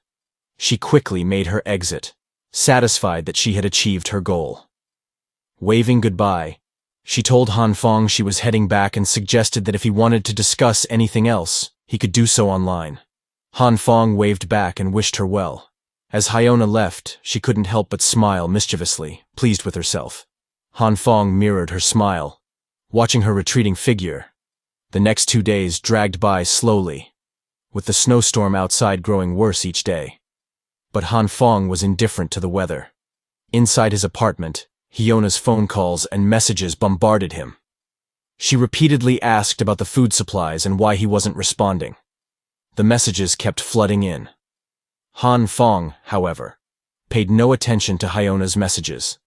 Before him was a delicious homemade dish, and with each bite, he was in cloud nine, savoring the taste. The meal was blissfully perfect, a warm comfort against the weather outside. As he enjoyed his meal, Han Fong reflected on his recent experiments. He had confirmed two key findings. First, meat could not be grown indefinitely. It had a natural limit beyond which it could not expand. No matter how many attempts he made, he couldn't increase the size of a piece of meat beyond its current limit. However, his experiments revealed something intriguing. A workaround that could allow for infinite growth of meat, but only if certain criteria were met. Holding a piece of meat with chopsticks, Han Fong explained his new method.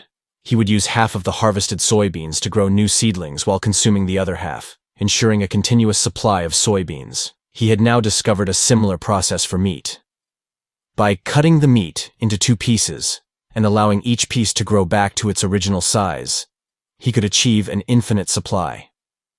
Under specific lighting conditions, half a piece of steak with a few soybeans could produce a full steak. With this realization, Han Fong conducted numerous successful tests, compounding the effect. Using this formula, he would never have to worry about running out of supplies or having nothing to eat. Feeling proud, content with his newfound solution. Meanwhile, on his television, a news reporter was downplaying the severity of the situation. It was August 2nd, the 19th day of the snowstorm, and the reporter was broadcasting from Bodu Heathi Island in the Maldives, just 78 kilometers from the equator. The average temperature there had plummeted to -42 degrees. The entire island was nearly buried under ice and snow, with the ocean freezing at a visibly rapid pace. According to expert readings, the ice layer had already reached a depth of 55 centimeters. The report confirmed that this catastrophic situation was consistent across the globe. Han Fong, meanwhile, remained in his warm and comforting apartment, enjoying a glass of red wine and his usual relaxed attire. He laughed internally, well aware that the reality was far graver than the media's portrayal. Suddenly, a shockwave jolted him, resembling a massive earthquake. His glass of wine shook and spilled its contents. Han Fong quickly moved to his window and drew back the curtain to see outside. What he saw was chaos. An explosion had rocked the city, marking the 7th in the past few days. His curiosity was piqued by the unfolding events. Fortified like a turtle shell, Han Fong wasn't concerned about his safety. Just then, a loud vibrating noise startled him. Peering through the window, he saw several military helicopters hovering in the sky. He was both surprised and intrigued, having never seen so many military helicopters at once. "Damn, that's a lot of helicopters," he muttered. He pulled the curtain back and checked the homeowners' chat group on his phone, anticipating a flurry of activity. His expectations were met. In the underground parking lot, homeowners were frantically trading for essential goods and food supplies. Many took advantage of the situation, leading to several conflicts. Even those who had previously donated supplies were now facing similar issues. At that moment, Glasses Man and a few others from the Interim Owners Committee arrived. He announced to everyone that any resident facing difficulties should head to their station in the underground parking lot to receive necessary resources for free. Meanwhile, Han Fong had also made his way back to the basement parking lot. Accustomed to the comfort of his apartment, he was unprepared for the harsh weather outside. Despite wearing heavy clothing, Han Fong shivered in the cold and sneezed heavily from time to time. It was far too cold for him. Han Fong thought that if it weren't for gathering information, he wouldn't have ventured back to the basement car park. As he walked further, he saw several homeowners waiting impatiently in a queue for supplies. Han Fong was surprised to see that the Interim Owners Committee was distributing food supplies to the residents. In his previous life, this had not happened, and there had been a rebellion in the neighborhood. If Han Feng's memory served him right, it was indeed due to the committee's actions. But this time, they were giving away resources instead of scamming people. This indicated that some aspect of the future had changed, and Han Feng wondered what was going on. Since gathering information was his primary reason for coming down there, he decided to uncover the real situation first. The panel showed a view of the chaotic distribution area from above, with people gathered around piles of supplies. As Han Feng walked through the crowded area in the underground parking lot, he noticed that the number of residents facing difficulties was quite high, suggesting that the committee had received more donations than in his previous life.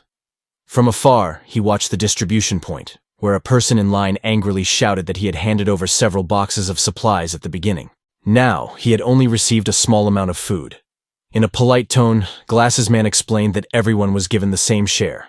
The fat man in glasses was not having it. Frustrated, he held out the small amount of supplies in his hand and demanded that Glasses Man return the resources he had donated. Jiang maintained his polite demeanor, smiled, and apologized, explaining that the resources could not be returned due to the ongoing disaster. He hoped the man could see the bigger picture, and promised to compensate him several times over in cash once the disaster was over. This frustrated the fat man even more. He argued that no one knew how long the snowstorm would last, and that he just wanted his supplies back. At this point, the crowd reacted to his outburst, telling him to stop causing a scene. Their leader, Zhang, had already promised compensation once everything returned to normal, so why was he still complaining? They accused him of being shameless and suggested he had never actually donated, only trying to get more resources. The crowd grew more agitated, and someone yelled for him to take his share and leave since everyone else was waiting for their turn. Another voice told him not to embarrass himself, because supplies already distributed wouldn't be returned. They reminded him that the committee was struggling and wondered why he was being such a nuisance. He should get lost. Han Feng observed the scene with a slight smirk. He knew there was no way the committee would let anyone take the supplies back, given the current situation. Those who placed themselves on a moral high ground and criticized others, who donated more, truly had no shame. Just then, someone beside Han Feng spoke up, unknowingly echoing his thoughts. "The crowd is really shameless," the voice said, surprising Han Feng. It was none other than Li Zi. With a tired expression, Li Zi raised his hand and greeted Han Feng. He looked as though he hadn't eaten in days. Han Feng responded with a smile, remarking how long it had been since they last saw each other. "How have you been?" "Not too bad.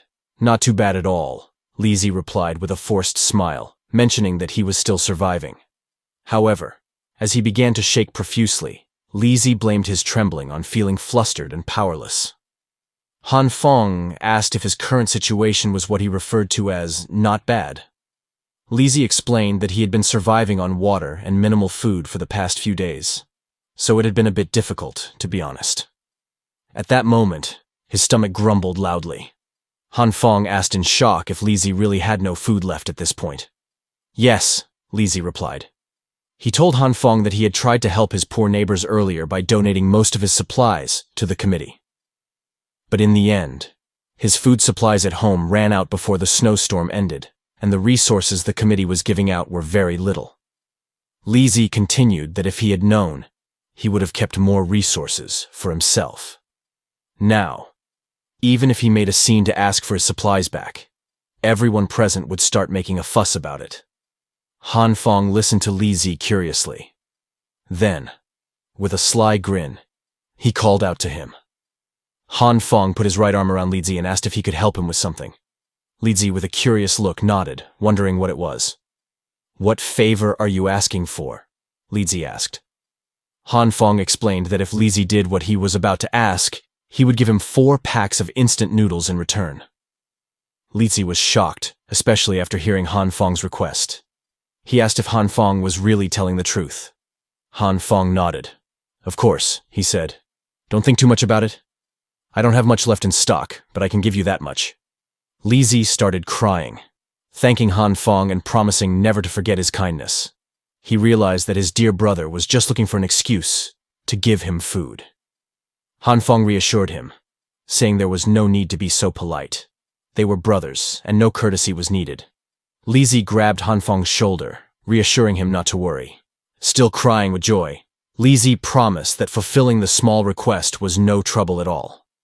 Han Fong thanked him, and mentioned that he could visit his house later to collect the food. Li Zi happily agreed and bid farewell, saying he would first collect his share of the resources being distributed. With that, he left, a smile on his face and hope in his heart. But anyway, Han Fong thought to himself that with a few packs of instant noodles and sausages, he would no longer need to come to the underground parking lot to gather information. Though he felt a bit guilty about taking advantage of Li Zi, it wasn't as important as being comfortable at home, eating good food, and playing video games. However, at that precise moment, someone loudly called his name, catching his attention. As he turned, a flying slap struck him hard. The woman in the red coat was none other than Hyona. Han Fong was taken aback, wondering what had happened. Hyona expressed her disappointment in him, loudly declaring that he had royally let her down. The scene was loud enough to draw the attention of everyone present. Hyona shouted, asking why her bootlicker hadn't been replying to her messages. Han Fong was still in a daze, shocked that Hyona had just slapped him. Did she really just slap me? With a murderous look in his eyes, Han Fong placed a hand on his red cheek as he stared at Hyona. This woman dared to slap me? I haven't even settled her previous debts yet, and she has the audacity to slap me for no reason. Did she think I'm that easy to bully? A bootlicker? Han Fong remained silent and tried his best to stay calm as Hyona continued to shout at him. She questioned whether Han Fong was deaf or mute, wondering if he hadn't heard that his goddess was talking to him. After a brief moment, Han Fong sighed heavily and apologized to Hyona. He decided to think of the bigger picture. He didn't want to ruin his plan before it even started. Han Fong explained to Hyona that an unexpected situation had occurred, a complication that made him unable to deliver the supplies he promised. Hyona was shocked to learn that the supplies had been stolen.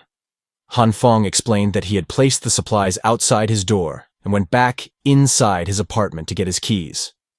But when he came back out, they were gone. Hyona then asked if Han Fong had searched for them. Yes, he said. I did search, but unfortunately, I couldn't find any clues at all. Hyona proceeded to ask if Han Fong still had some supplies left. Han Fong replied that he didn't have much. His current supplies would probably last him a few days if he ate only one meal a day. Hyona only heard the portion she was interested in and got excited, exclaiming that it was great news. At that moment, her expression was like that of a soul devourer. Her eyes were empty, like a bottomless abyss, caring about nothing and no one other than herself.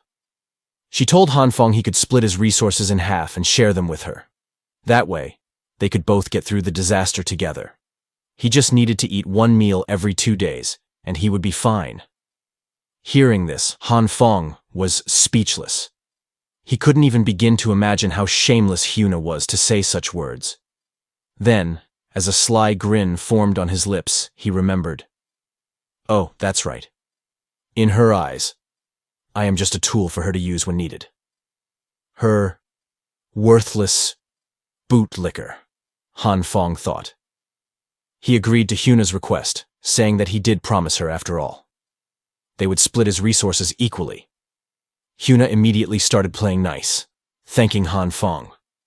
She told him to deliver the supplies to her apartment, as she would be waiting outside her door. Han Fong agreed, adding that they should do it at night and that he would send her a message when he was done packing. Satisfied, Hyona turned to leave, reminding Han Fong to send his message. She also told him to head back soon so he didn't catch a flu since he needed to be able to deliver the supplies. Sure, wait for me tonight, Han Fong replied with a wave of his hand. Outside, the snowstorm continued to worsen. Meanwhile, back inside, Hyuna was blowing up Han Fong's phone. As before, Han Fong was neither replying to her messages nor picking up her calls. She waited impatiently by her door, wondering if Han Fong would fail to show up again.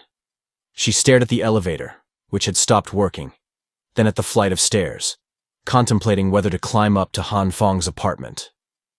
After a few moments, Hyuna decided to do just that, cursing Han Fong internally. If it weren't for the supplies, I wouldn't be looking for this bootlicker, she thought. After a few steps, Hyuna was trembling all over as she took a deep breath. She was exhausted, and after starving for several days, she had little strength left.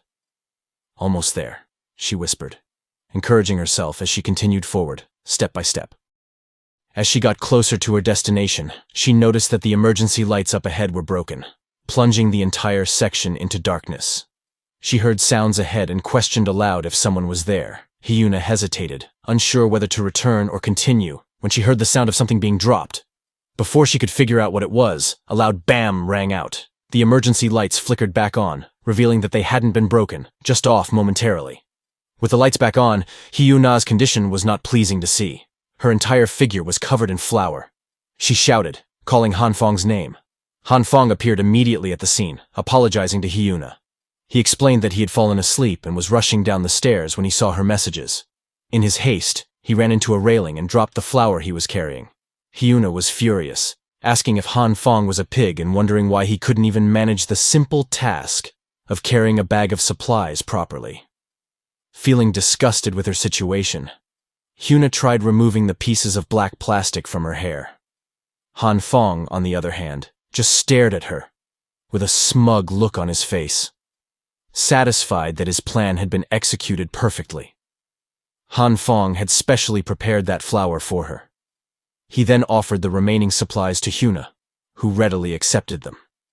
As she opened the package to check its contents, she was displeased to find that all the food inside was moldy and inedible, like trash. Han Fong, scratching the back of his head nervously, explained that he had to eat carefully to keep the leftovers in stock, but couldn't preserve them for long, which was why they looked like that. Hyuna picked up a piece and asked if the supplies were even edible, noting how dirty they were. Han Fong, seeing her reaction, suggested that if she disliked them, she could return them. But Hyuna quickly pulled away with the bag of supplies in her hand, saying she never said she didn't want them. This didn't surprise Han Fong, who stared at her expressionlessly.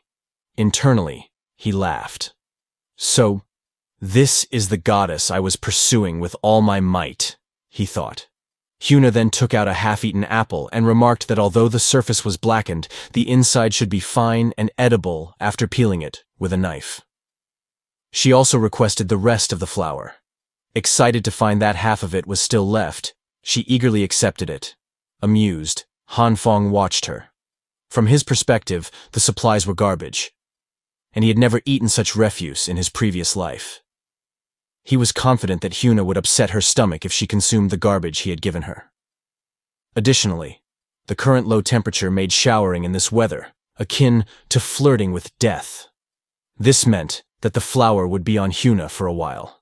Han Fong considered this as he turned to leave. However, he soon felt something odd, like someone was watching him. In fact, someone wasn't just watching, but also following him. He quickly altered his route and decided to enter a floor to confront the culprit. As soon as he passed through the door, he hid behind it and waited patiently. Suddenly, the shadow of the pursuer appeared at the door, followed by a pair of boots. Han Fong acted swiftly, grabbing the person by the jacket and yanking them to the floor. "Seeking death?" he shouted, raising his fist, but then he froze. The person was a young girl. "Hey, are you following me? What are your intentions?" Han Fong demanded. The girl, however, just stared at him silently. Realizing she had no intention of answering, Han Fong decided to try scaring her into talking. He put on an old, creepy act and said in a deep voice, "Oh, you don't want to speak, huh? If you don't tell me, I'll strip you naked." He was disappointed when the girl continued to stare blankly, unaffected by his threats. Han Fong soon gave up and stood up, acknowledging that the young girl might be clueless and indifferent to his act. He told her to forget what happened and warned that this would be the only time he'd let her go scot-free. She should just go home and stop playing pranks by spying on people. As Han Fong took a step forward, he was surprised when the girl grabbed his jacket. Turning his head, he asked what she wanted.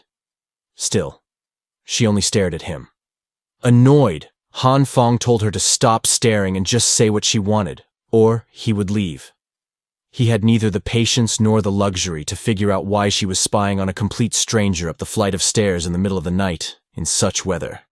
This time, the girl simply pointed ahead of her, once again remaining silent. "Do you want me to come with you?" Han Fong asked, and the girl responded with a slight nod. Han Fong followed her, and they soon arrived at a door that could only be opened with authorization. A surveillance camera in the top right corner was also active. Han Fong was greatly surprised, wondering what was going on. Inside the apartment, which was spacious but cluttered with open boxes, clothes, and other items scattered everywhere, Han Fong asked, "Did you prepare all this?" The girl nodded again. At that moment, Han Fong realized the young girl might have known about the snowstorm, just as he did. He asked her if she knew there was going to be a snowstorm. The girl nodded and then spoke for the first time, explaining that she had predicted an ice age based on calculations and data analysis. She then displayed her monitor, showing the chat ID from the homeowner's chat group. Han Fong immediately recognized her. With a surprised expression, he asked if she was indeed the mysterious person from the chat group. Upon receiving confirmation, Han Fong was even more amazed. "But why did you bring me to your apartment? Was it just to talk about that?"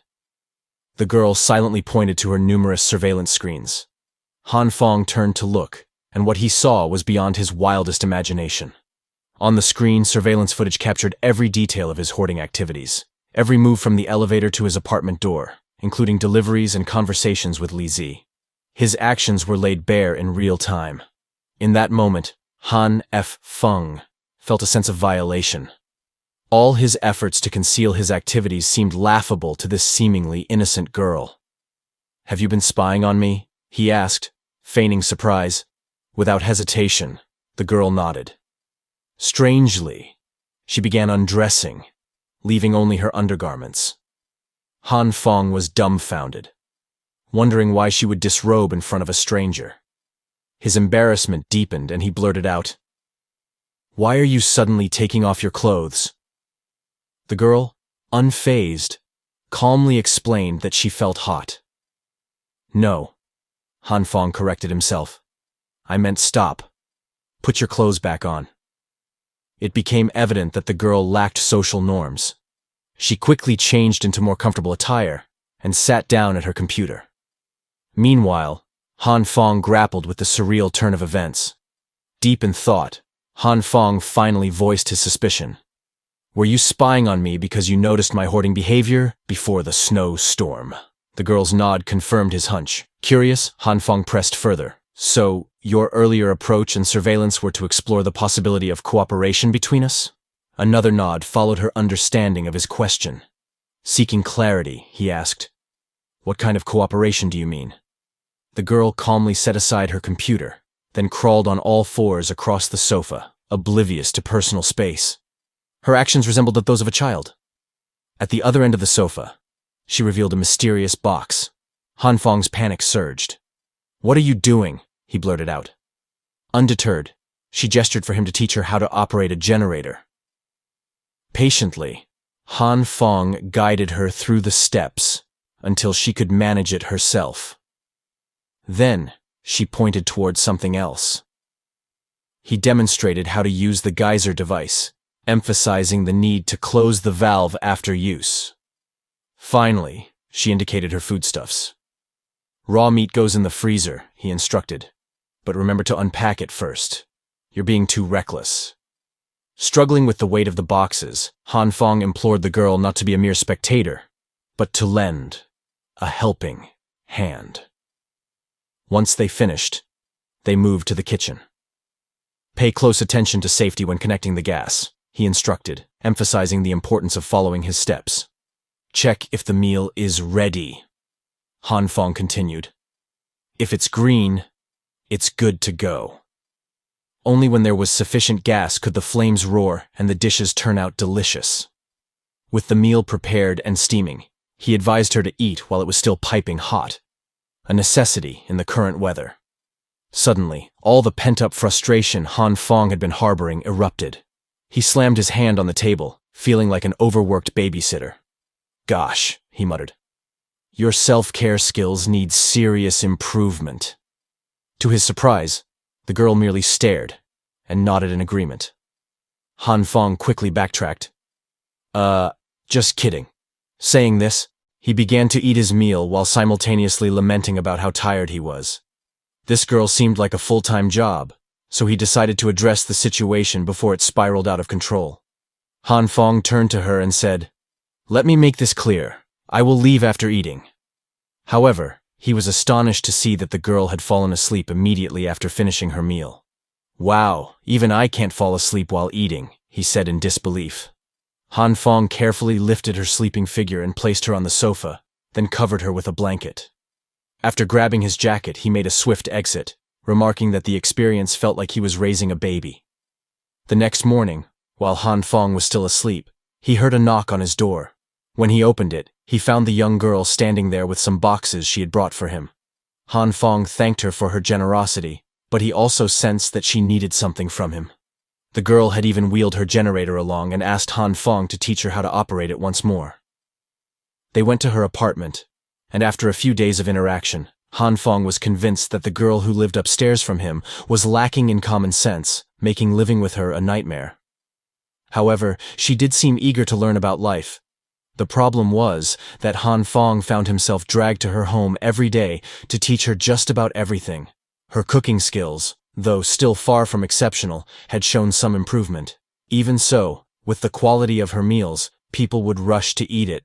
But then again, Han Fong mused, under normal circumstances, even dogs might refuse it. At that moment, Han Fong realized he had never asked her name.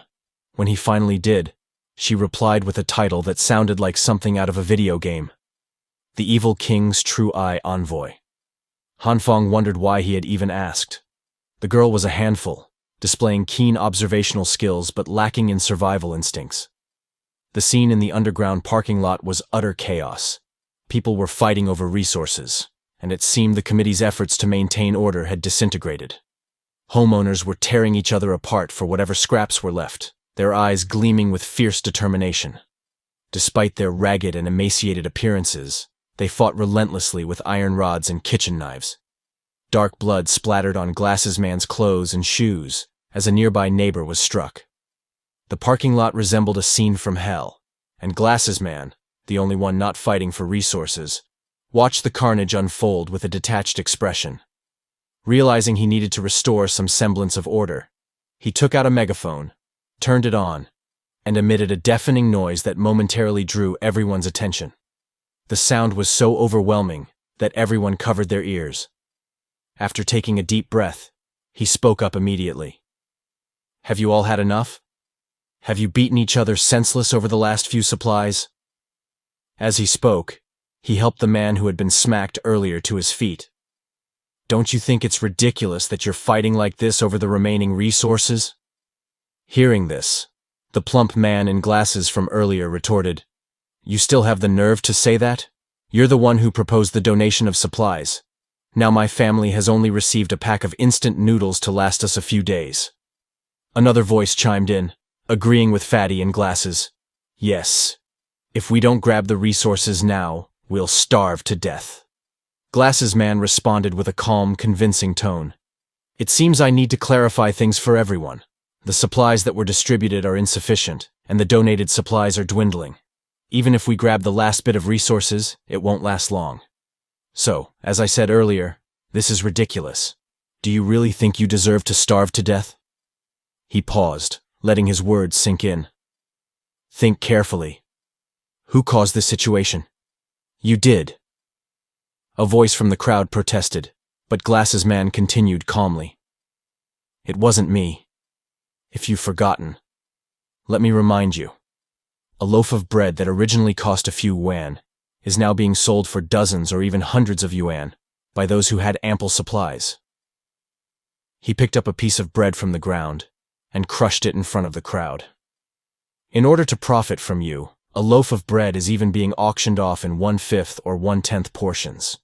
They succeeded in making a fortune from this disaster at your expense. Not only have you spent all your money on this food, but you've also started an internal conflict over the last few supplies. Isn't that ridiculous?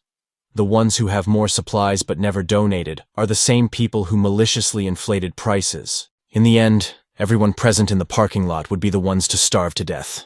Is that fair? Isn't uniting during this snowstorm the most important thing we can do?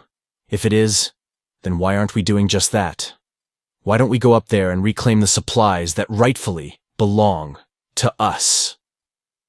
As Glasses Man finished his speech, a brief and complete silence fell over the crowd as they pondered his words. He was right. It wasn't fair. Why should they get all the benefits while the rest of them starve? The crowd began to be swayed by Glasses Man's words. All that was needed now was a little push to direct their anger towards the other homeowners with resources. And that's exactly what he provided. It's all their fault. They made us suffer like this. As soon as these words were spoken, the crowd united in attacking the homeowners who had sold their supplies or any who were suspected of hoarding and not donating. Damn it. It's not fair. We need to get our share of the supplies back.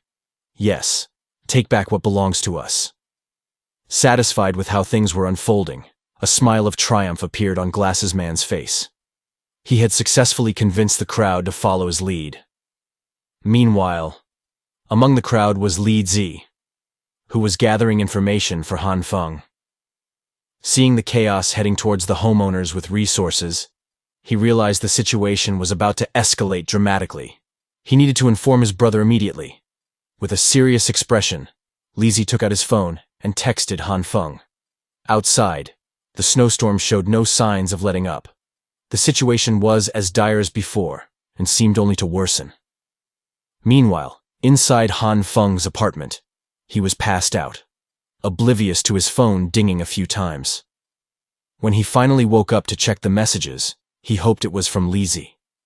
Indeed, it was. Li Zi warned Han Feng about the unfolding chaos in the underground parking lot.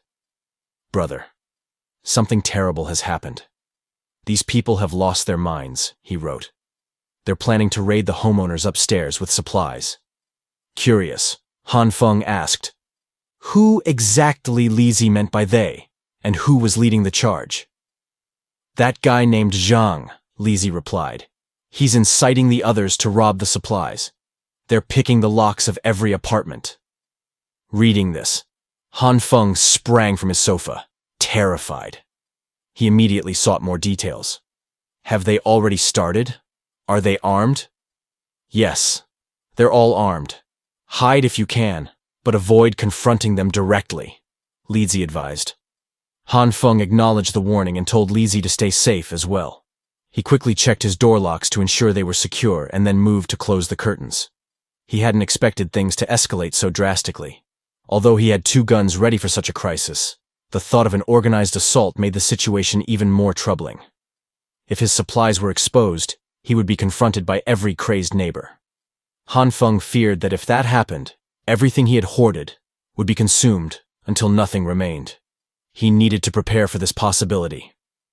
Grabbing some tools, 2 fire extinguishers, and a long cable, Han Feng immediately headed for his door. He attached the cables to the doorknob and completely insulated it using duct tape and an insulator. He then placed the 2 fire extinguishers near the door. As Han Feng began to uncoil the cable, the lights in his apartment went out, plunging the entire neighborhood into darkness. Soon, neighbors started complaining and questioning each other about the lack of electricity. With both water and electricity cut off and air conditioning or heating systems non-functional, the cold was genuinely life-threatening. The homeowners turned to the property management team for help, only to discover that there was no signal. They also realized that the surrounding buildings were in darkness as well. Han Feng observed the scene outside through his window. He knew that the snowstorm, combined with the overload on the electrical grid from heating demands, would lead to an inevitable power outage. The snow and low temperatures made equipment repairs impossible. Deciding to prepare for the worst, Han Feng turned to his home generator, which he had set aside for emergencies. He refueled it with gasoline, knowing that the power and internet outages might be permanent. When other homeowners finally understood that electricity would not be restored, panic would ensue. This panic could escalate into more serious riots, plunging the entire neighborhood into chaos and turning it into a scene reminiscent of the law of the jungle, a fight for survival. Half an hour earlier, Hyona had been fortunate enough to find a semblance of safety in the midst of this chaos. Now, she impatiently munched on a bowl of instant noodles. The man who had given her the meal explained that he had bought all his supplies from the homeowners in the group chat at 50 times the market price. Those poor fools were bragging about what a good deal they got. He had spent over 500,000 yuan on these supplies and had even auctioned off some of them, making a small profit from those desperate to buy. The man then touched Hyona's cheek and asked, "How about it? Are you willing to follow me?" Recognizing the need to play along, Hyona nodded in agreement, confirming the man's belief that as long as he had supplies, he could do whatever he wanted with her. But at that moment, noises began coming from outside his apartment door. He soon realized someone was trying to pick his lock. Frustrated, he wondered, who could be making such a racket in the middle of the night? Completely unaware that the neighbors had decided to raid his supplies. He heard the murmurs of the homeowners on the other side of the door, plotting to break into his apartment, and wondering if it was indeed the place of the person who had bought all their supplies.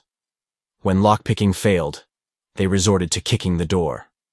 With a final crash, the door gave way, sending a jolt of fear through the man as he stared in disbelief. At the entrance stood the homeowners, their hungry faces illuminated by the dim light, armed and ready. Meanwhile, in Han Feng's apartment, he had managed and succeeded to get his generator working. Several cables connected to it were powering his entire apartment. The generator, designed for indoor use, was housed in a soundproof container, making it conveniently silent and preventing any noise from drawing attention. To ensure his apartment remained unnoticed, Han Feng had also turned off all the lights. However, he now faced a new challenge at his door. Han Feng was attempting, with growing frustration, to turn his door handle into an electrified conductor. After all his hard work, he was puzzled and disappointed when a simple test revealed that there was no power. "Strange," he muttered to himself, bewildered. "Why is there no power?" At that moment, his setup exploded in his face. Fortunately, the explosion wasn't large, and Han Feng was unharmed. As the smoke settled, a cable fell to the ground, emitting visible sparks. Han Feng picked up the cable and blew the smoke off it, wondering why the setup was proving so difficult when it seemed straightforward in the videos he had watched before. It would be great if there was internet, he thought. Suddenly, a knock on his door startled him. Wondering who it might be, Han Feng peered through the peephole and was surprised to see a familiar figure with what he described as stupid hair. Han Feng questioned the girl, asking what business she had with him. Hearing this, the girl responded with a single word: "Help!" Han Feng sighed, finding the situation troublesome, especially since he was preoccupied. He reached for the door handle, intending to open the door, but he stopped abruptly, remembering a similar encounter that had led to his death in a previous life. After a moment of careful thought, he released the door handle. "Well," he said hesitantly, "I heard that some homeowners have started breaking into houses and stealing supplies. So, go back quickly. I won't open the door for you." The girl let out a heavy sigh and began knocking on the door. After a while, she stopped when she realized Han Feng had no intention of opening it. With no other options, she sat on the cold, hard floor outside the door, shivering violently. She struggled to keep herself from freezing, doing everything she could to survive. Then, she heard murmurs, not far to her left. It was a group of homeowners discussing the urgency of raiding the current floor before others arrived. One of them wondered aloud how many residents were still home on this floor, but another dismissed the concern. "Who cares? We'll just raid them one by one." A hand appeared from around the corner, and soon the group of homeowners came into view. They were indeed raiding other residents for supplies. One of them remarked that it seemed they were in luck since no one had raided this floor yet. They paused to assess the situation, trying to determine which apartments were still occupied. "The two households over there belong to us, so let's try the rest," one of them said. They approached Han Fong's door and prepared to pry it open with a crowbar. "Hello? Is anyone home? Hello? We're here to deliver supplies," one of them called out. Inside the apartment, just behind the door, Han Fong sat on the floor, his hand tightly covering the girl's mouth. Outside, a loud rattling noise persisted as the intruders tried to force the door open. Han Fong whispered to reassure the girl, telling her not to be afraid. "My door is reinforced," he said softly. But the girl, surprisingly, showed no signs of panic. The intruders tried the door handle several times and even attempted to kick it open, but to no avail. "Why is this door so strong?" one of them grumbled. "Even the handle won't break, no matter how hard we kick it." "You're right, big brother," another replied. "Maybe we should try the house next door first." Out of options, they agreed, and decided to mark Han Fong's door for later. Hearing this, Han Fong felt a wave of relief wash over him. He was glad they had finally given up and grateful that he had focused on reinforcing his door and handle when he had the chance.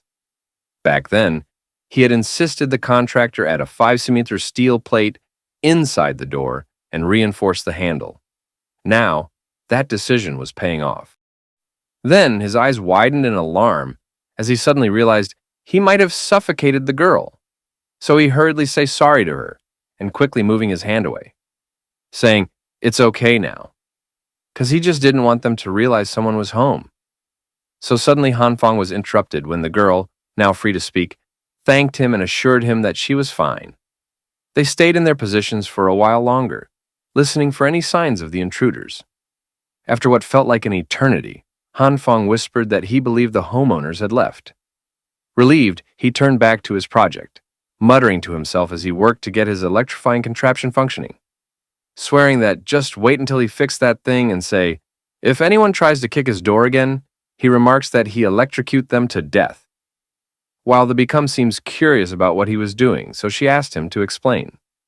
As a response, Han Fong said that it's a defense mechanism, an electric shock trap. But then he remembered the girl didn't even understand basic survival skills. How could she grasp his complicated setup? "Oh, that's right," he added, almost to himself. That she still wouldn't understand, even if he explained it. And he don't even understand why this damn electric shock device is so difficult to set up. Frustrated, he continued tinkering. What Han Fong didn't expect was what happened next. The girl calmly spoke up, explaining his project back to him. "The anti-theft device relies on the difference between electric current and voltage," she said with a knowing expression. While Han Fong bewildered and shocked after hearing it asking her if she know those stuff, the girl nodded as a respond and say that, "It's quite simple if he know what he is doing," she replied, then began explaining to him the procedure step by step. After cutting the power, the bare wires needed to be wrapped around the door handle to insulate them. Next, the ground wire from the distribution box was connected to the door handle. Finally, the power was turned back on. When Han Fong restored the electricity, he tested his setup, and it was a success. Wow, it worked. It was really successful, he marveled. How did she know this? "The evil king's true eye has the ability to see all the truths in the world," the girl responded. Hearing this, Han Fong wondered why he had even bothered to ask. After finishing his work, he gathered the remaining cables in his toolbox. He told the girl that if she needed help settling in, she should let him know. He waited for a reply, but when she remained silent, he reminded her that he was asking a question. The girl calmly unpacked the items she had hidden under her jacket and replied that the evil king's true eye will decide to reside there. At first, her words didn't register in Han Fong's mind. But after a moment, when he finally understood what the girl meant, he shouted, demanding to know what she meant by what she had just said. He insisted that she must be joking and declared, "Absolutely not." He didn't want it to happen and told her she was not allowed to stay there. Unbeknownst to Han Fong, the cable coiled around his left arm, slipped and fell at his feet. In the middle of his outburst, he took a step forward to approach the girl. His foot caught in the coiled cable, causing him to trip and crash headfirst into the table in front of him with a loud bang. As the dust settled, Han Fong groaned, complaining that the fall hurt like hell. Then, almost immediately, he noted that the pain wasn't as bad as he expected. His body, which should have been aching from colliding with the table, felt perfectly fine, almost as if he had fallen onto the floor rather than the table. Unnoticed by Hanfang, his hands were glowing purple. His attention, however, was focused on his coffee table. Huh? My coffee table, he murmured. Hanfang moved closer and picked it up, realizing it felt like cloth in his hands. The table's molecular structure seemed to have changed drastically. It was then that Hanfang noticed his purple glowing hand. Huh? Purple light? Could it be that this purple light transformed the coffee table into this? He wondered.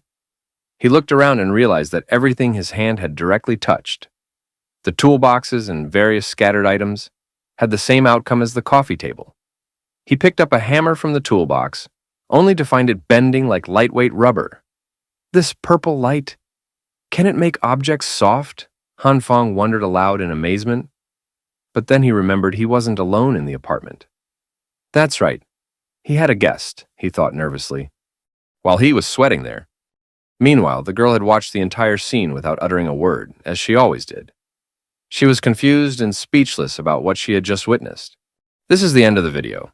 Please continue to support our channel. Thank you, everyone. See you in the next chapter.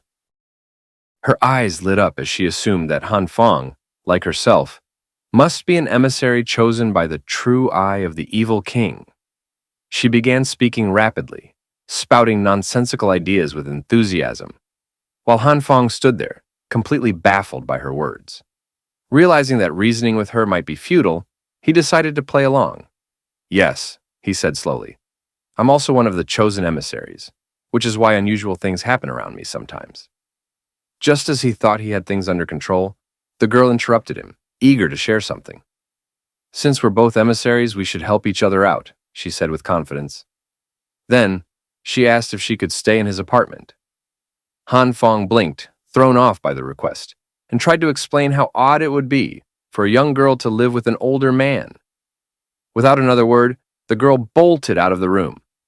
Hanfang, still holding his now soft hammer, heard the door slam shut behind her. He hadn't agreed to her request yet, nor had he gotten the chance to share his thoughts. He wondered if she really believed his room was the lair of the evil king, but decided to leave her to her wild fantasies. Turning his attention back to his hammer, Hanfang pondered the meaning behind the purple light. The power to turn objects soft worried him deeply. As he considered this, he realized that the light he possessed wasn't limited to just two kinds. There were likely more abilities he had yet to discover. Maybe he was far more powerful than he had ever imagined. Reflecting on the moment when the purple light first appeared, when he had tripped over the cables and nearly crashed into the coffee table, he thought to himself, this story could have ended so fast. But I guess there were other plans in store for me. He tried to recall how he had felt in that near-fatal moment. His body trembled at the memory. Suddenly, the purple glow appeared around his hands once more, and he was shocked to realize he could activate the ability just by recalling that fearful event. Almost as if, deep down, he hadn't fully believed in himself. The cables in his hands began to soften as well, confirming that the purple light could affect more than just solid objects. Hanfang decided to explore the full extent of his ability to turn objects soft. He headed to the kitchen and picked up a knife, then activated the power. Instantly, the steel transformed into something as pliable as jelly. The more he witnessed his growing powers, the more he marveled at how drastically his life had changed. Out of curiosity, he pressed the now soft blade against his skin, confirming just how harmless it had become. But he wasn't done experimenting.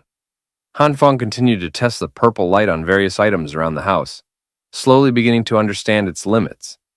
He noticed that the longer he applied the light to an object, the softer it became. Other than that, there didn't seem to be any major changes. Sitting down, he absent-mindedly played with a soft spoon, contemplating how impractical this new ability seemed. His powers to multiply food and heal his wounds were far more useful than simply turning things into jelly. As he pondered, an idea sparked in his mind. What would happen if he combined the purple light with another one? Excited, he grabbed the kitchen knife and focused both the purple and green lights on it. With a dramatic shout of, "Bankai!" the jelly-like knife hardened, returning to its original state. Han Fong stared at it in amazement, admiring his reflection in the blade. His experiment had worked. After a moment of awe, his gaze shifted to the box of tissues sitting on the table. As Han Fong trembled slightly, he tried his powers on a piece of tissue paper. To his relief, the tissue hardened into something as tough as rock. He quickly realized that by combining the two lights, he could manipulate not just the softness but also the toughness of objects. With this discovery, his ability suddenly seemed far more valuable. Studying the hardened tissue, Han Fong noted that its toughness was a bit excessive. But in that moment, another idea sparked, and he began to see how he could put this power to good use. Meanwhile, the previous raiders of his apartment were returning from their latest plundering mission. As they descended the stairs, one of them asked his companion if he really planned to hand over the stolen resources. The other scoffed, replying, "Only a fool or a ghost would do something that dumb." He also complained that he didn't have enough resources for himself. If they split the loot, they'd have to share with the women and elderly, something they didn't see any reason to do. But they knew they had to keep it a secret. If anyone found out they were hoarding supplies, they'd be in serious trouble. As they continued down the hallway, one of them noticed something strange and whispered to his partner to turn around. The man spun quickly, and they both aimed their flashlights at the wall. What they saw sent a chill down their spines. The wall seemed to be wriggling, as if pulled straight from a horror movie. Slowly, a distorted face began to push through the surface of the wall, as though someone was trapped inside, straining to break free. The face came dangerously close to one of the thieves, who froze in terror, unable to move. Before they could fully grasp what was happening, ghostly arms reached out from the wall, trying to grab them. Panicking, they trembled before the creature, convinced it was a ghost. Just as it seemed the apparition might harm them, the men bolted, running away like frightened children. The ghost, meanwhile, appeared to struggle for breath, its movements clumsy and labored. At last, the face fully emerged from the wall, revealing Han Fong behind the elaborate prank, grinning mischievously at his success. Han Fong had used his abilities to soften the wall, allowing him to stuff his face inside and scare off the owners. Once his face was free, he exclaimed that it had been quite strenuous to apply his power to the entire wall. After a brief struggle, he transformed the wall's texture to make it incredibly tough and decided to test its sturdiness. Although using so much energy was exhausting, he knew he had to secure his safety in the building. Determined, Han Fong grabbed a sledgehammer and prepared to slam it against the hardened wall. He mustered all his strength and swung it wildly, as if he were a brute. Outside, the blizzard had encased the buildings in ice, transforming them into frozen popsicles. After strenuously attempting to break down the wall for a while, Han Fong concluded that its toughness was beyond his expectations. He couldn't even scratch the surface. Meanwhile, in the parking lot, the biting cold had begun to freeze the ceiling and the wooden beams. One of the thieves from earlier reluctantly submitted the few resources he was willing to part with. He informed the collector that most of the owners were practically out of food, but he had managed to seize a few supplies himself. Suddenly, a hand shot out and grabbed his shoulder. He turned to see who it was, but before he could react, he was pinned down by a blonde-haired man. The attacker confronted him aggressively, demanding to know where the stolen food was hidden. The man on the ground appeared frightened and defensive, insisting that they hadn't hidden anything and that everything they had taken was right there. The person in the blue hat accused the other of lying, insisting that he had clearly seen him take 3 large bags but only hand over 1. In a panicked and defensive manner, the man on the ground insisted that there had been a mistake, swearing that everything they had taken had already been surrendered. Frustration and anger welled up in the person in the blue hat, who prepared to strike the other man, claiming that a beating might finally force the truth out of him. The man on the ground looked fearful, bracing himself for the impending assault. Meanwhile, bystanders watched the escalating confrontation without intervening. Suddenly, the person in the blue hat was interrupted, his serious and slightly surprised expression shifting as someone off-screen commanded him to stop. The tension broke with the arrival of Wangs, a figure who seemed to command authority and respect. The person in the blue hat looked surprised and slightly anxious as Wangs addressed him, questioning why he was there. Wang's, appearing calm and rational, asked the person in the blue hat to release the man on the ground, suggesting they could discuss the issue peacefully. The person in the blue hat reluctantly replied, expressing his concern that the man on the ground might be hoarding food meant for everyone, implying that his actions were driven by a sense of injustice rather than mere aggression. In response, Wang's kindly offered to take responsibility for resolving the matter, reassuring the person in the blue hat to leave it to him. Wang's calm and reassuring demeanor conveyed his confidence in handling the situation peacefully. Although still visibly anxious, the person in the blue hat agreed to step back, a mix of hesitation and relief crossing his face as he chose to trust Wang's approach. Reluctantly, he released the man on the ground, stating that he was sparing him only because of Wang's intervention. The man on the ground reacted with a blend of relief and wariness as he was freed. Wang extended a hand, helping him up, his expression reflecting pain, exhaustion, and a hint of suspicion or defiance. Wang, offering a kind word, likely reassured him that everything would be fine. Visibly moved, the man began to address Wang respectfully, clearly relieved by his calm presence. Wang smiled softly, his expression warm and comforting.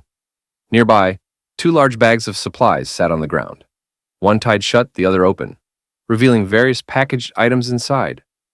As the man explained his situation, he apologized, revealing that he had a family of 5 to feed and implying that the rations they received were insufficient. His posture was both defensive and remorseful, showing his desperation and the difficult circumstances that led him to take extra supplies.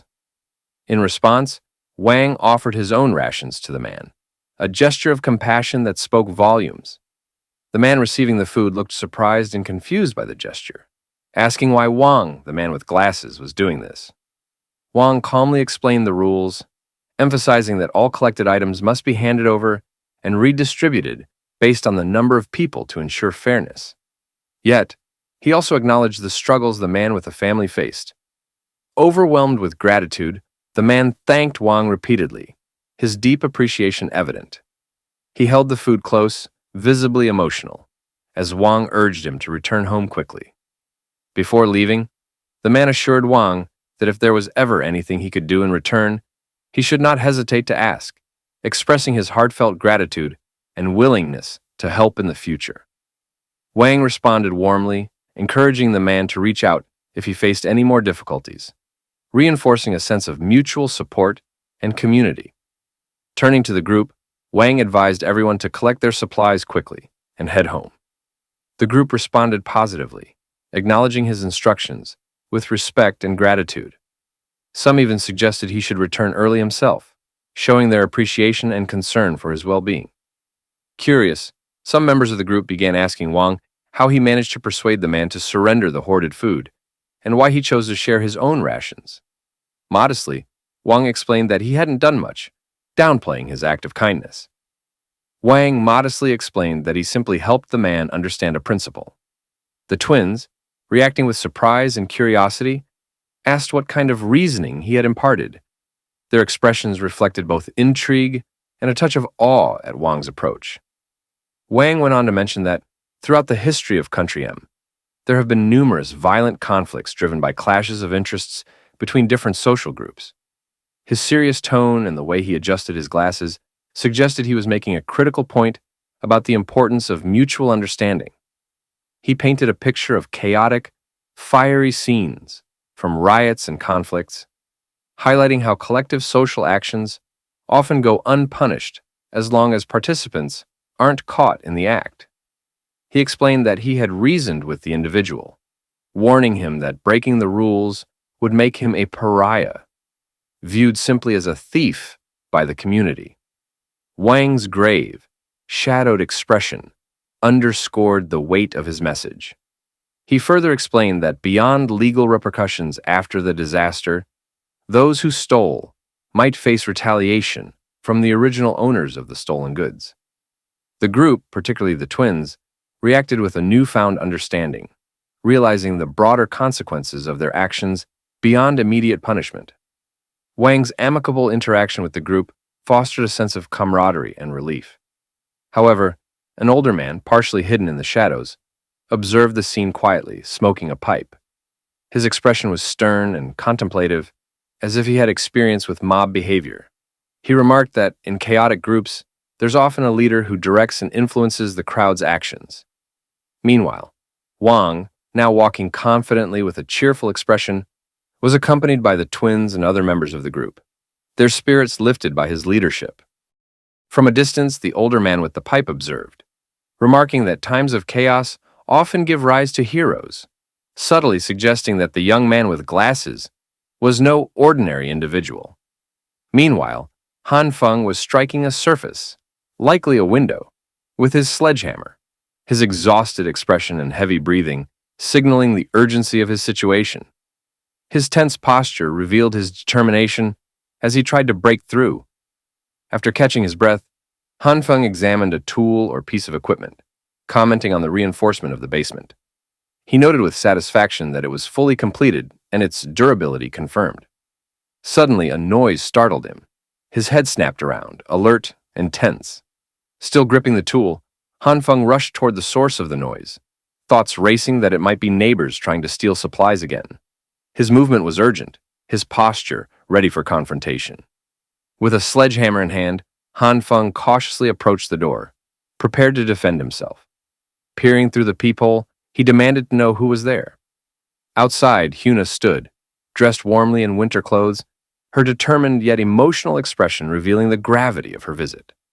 She looked up at him and, with a steady voice, revealed that she had spent the past few days thinking things through. Admitting she could no longer ignore his feelings for her, Hyona's words marked the beginning of a heartfelt and significant conversation. Her tear-filled eyes and earnest demeanor revealed a moment of vulnerability and sincerity. Han Feng, listening intently from behind the door, was taken aback by her words, his expression betraying his surprise. He reflected on the challenge of discerning true intentions, thinking that only those who truly loved him would offer their affection unconditionally. His mind was flooded with memories, vivid flashes of a brutal past, where a man struck the land with relentless force, taking everything from him. Pain and realization clouded his gaze as he recalled past words that eerily mirrored the present moment. Behind Hyona, a menacing figure cloaked in darkness appeared, wielding a large weapon and grinning sinisterly. Hyona, however, remained serious and determined. Han Feng, sledgehammer in hand, stood ready, poised to confront the looming threat. His inner thoughts swirled with frustration and a readiness to take extreme measures, harboring a desire to kill the intruders he scornfully cursed. Yet, as he stepped forward, Han Feng hesitated. He paused, weighing his next move carefully. The power outage had left everything shrouded in darkness, heightening the danger of his predicament. He knew that if he didn't deliver a fatal strike with one blow, he could be easily counterattacked. Contemplating his options, he briefly considered using an electric shock as a defense. However, the plan felt impractical. He would need to trick both intruders into grabbing the door handle at the same time, which seemed nearly impossible. Gripping the railing, Han Feng forced himself to remain calm, steadying his nerves as the weight of the moment pressed down on him. Han Feng realizes that he has finally reached the critical moment he has been anticipating, and stresses to himself the importance of staying calm and carefully assessing the situation. Gripping his weapon tightly, he reflects on the danger he faces. His mind races, concluding that his true threat is not Hyona, but the man lurking in the shadows. Strategizing his next move, Han Feng contemplates how to pinpoint the enemy's exact position within the house without revealing himself. The urgency of the situation weighs on him. He knows he must strike swiftly and decisively. His internal dialogue shows the mental tug-of-war between acting quickly and staying cautious. He needs to locate the hidden threat before it's too late. Suddenly, an idea strikes him. His eyes widen in realization. The man must be hiding in the blind spot near the door. Han Feng cautiously runs his hand along the wall, searching for something specific. He senses they are close to finding it and understands that whatever task lies ahead will require time and precision. His hand glows faintly with an aura, and he mutters to himself, "It might just work." Outside, Hyona stands tense, her posture and expression filled with urgency. She's desperately trying to communicate with Han Feng inside, her worry evident. A heated exchange is brewing as Hyuna readies herself to confront a man holding a large bat. His stance suggests he might be a threat, and it's clear he intends to challenge Han Feng. The tension hangs heavy in the air as everyone braces for what's coming next. The man skeptically questions whether all the effort they're putting into this plan is truly worth it. He justifies his actions by pointing out that their target still holds valuable resources, including a significant stash of supplies gathered before the recent disaster. The man with the bat, still standing outside the door, comments that the supplies would be enough to sustain them for several days, hinting at their intention to seize them by force.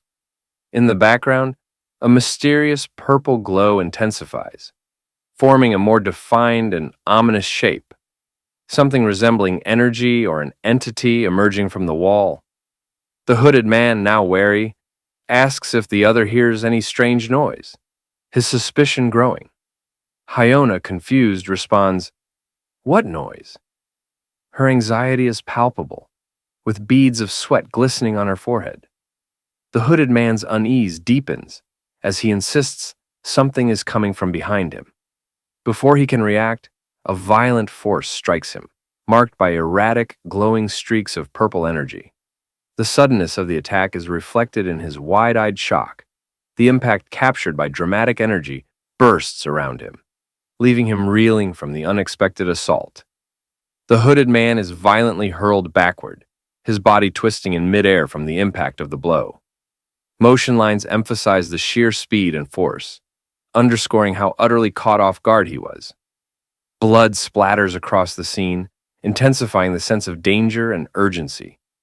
Hyona's wide eyes and open mouth convey pure shock as she tries to process the chaos unraveling before her. Her body language shows hesitation and unease. She leans back slightly, hand near her chest, as if bracing for another unexpected attack. Despite her fear, she hesitantly reaches for the door, her expression a mix of dread and determination. The cold air, visible in her breath, heightens the tension, layering the moment with suspense. Suddenly, Han Feng steps forward confidently, holding a fire extinguisher with a sly grin. Smoke swirls around him, suggesting both his intent and his readiness for action. Hyona, stunned by the sight, stares wide-eyed, uncertain of what's coming next. Before she can react further, a powerful blast erupts, sending her flying backward. Her scream of pain and surprise is swallowed by the burst of energy and debris that engulfs her, leaving the scene chaotic and dangerous, with danger still looming. Hyona stands shivering in the snowstorm, her pink coat and winter hat offering little protection from the biting cold. She crouches, coughing violently, struggling to catch her breath as it turns to mist in the freezing air. Frost clings to her eyelashes, and with a look of desperation she whispers softly, her words swallowed by the howling wind. In the next moment, something catches her eye, halting her in her tracks. A figure lying motionless on the icy ground. Her eyes widen in shock as she slowly approaches, realizing the person is barely conscious, shivering uncontrollably. His face is twisted in pain, his breath shallow. Hyona's expression is filled with worry and urgency, her voice trembling from both the cold and fear. Suddenly, through the swirling snow, a mysterious hand reaches out towards her.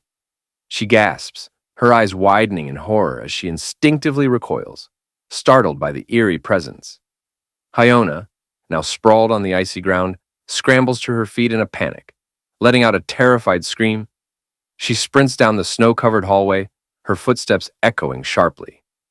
Han Feng watches her retreat with a mix of surprise and amusement, noting how quickly she fled. He then turns his attention to someone else lying on the ground, a terrified figure muttering incoherently. Cautiously, Han Feng approaches, raising his foot as if preparing to assert dominance. The man below him coughs desperately, pleading for mercy, his voice shaky with fear.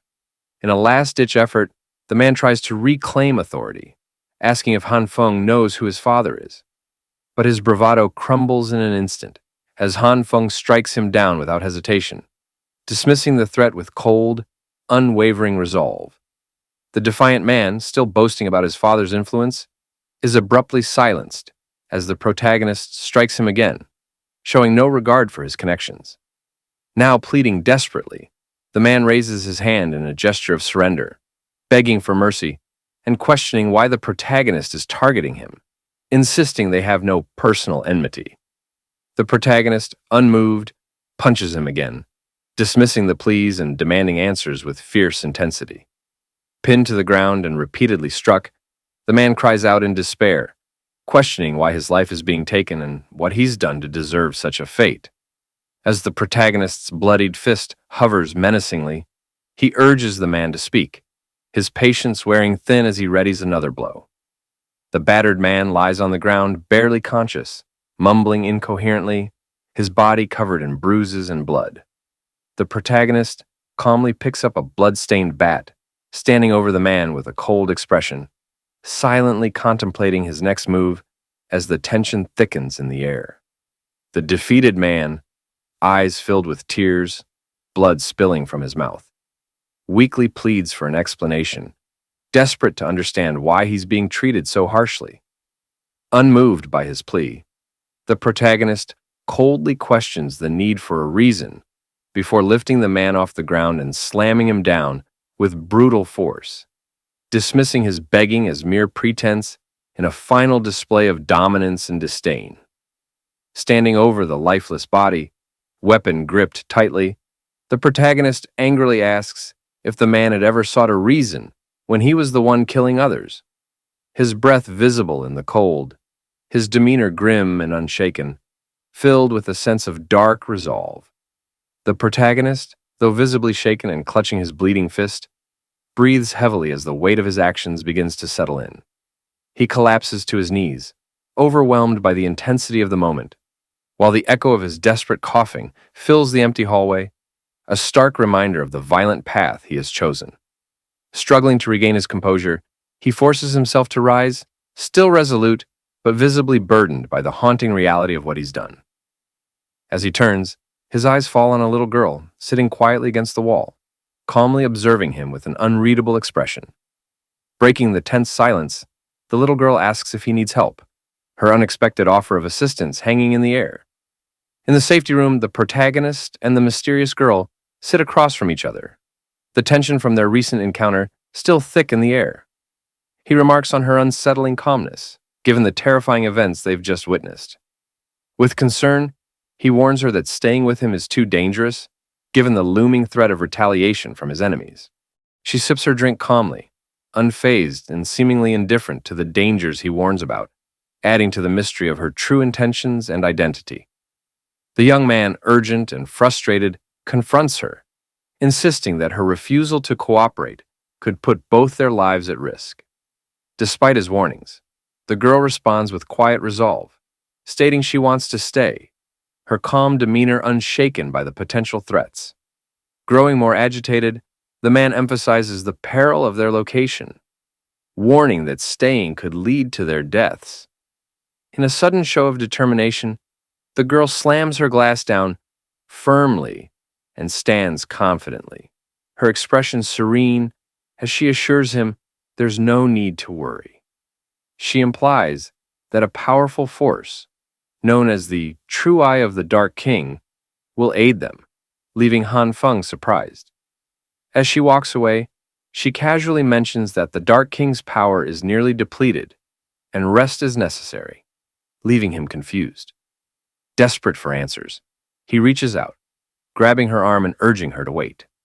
Frustrated, Han Feng pulls her closer, demanding she stop speaking in cryptic phrases and face the reality of their situation. The girl remains unfazed, barely reacting as he grips her jacket, maintaining her composed demeanor despite his rising agitation. With quiet confidence, the girl opens the door, inviting Han Feng to follow. She glances back at him with a calm expression, her hand on the handle as if revealing a pivotal decision. Peering through the slightly open door, his curiosity piqued, Han Feng hesitates. His expression shifts to one of shock and disbelief, as something beyond the door catches his eye, leaving him speechless and visibly shaken. The scene shifts to a dimly lit underground parking area where signs directing people to stairs and elevators are all covered in an eerie layer of frost. A long line of residents, bundled tightly against the cold, waits patiently at a distribution table for essential supplies, a stark reminder of the desperate circumstances they face. Each person's face bears the harsh marks of the unrelenting winter. Hyuna steps forward to collect her allocated rations, confirming her apartment number to the distributor, who hands over her share with a nod of acknowledgement. As she steps back into line, someone raises suspicions, pointing out that another resident from the same apartment had already collected supplies. Lost in thought, Hyuna recalls a troubling scene, an unexpected collapse of a man, wondering if it had been a setup, possibly linked to Han Fong's associates. The warmth emanating from Han Fong's apartment suggests he has electricity and possibly other hidden resources. She begins to suspect that Han Fong had secretly prepared for the brutal winter, stockpiling supplies in advance, raising doubts about his true intentions.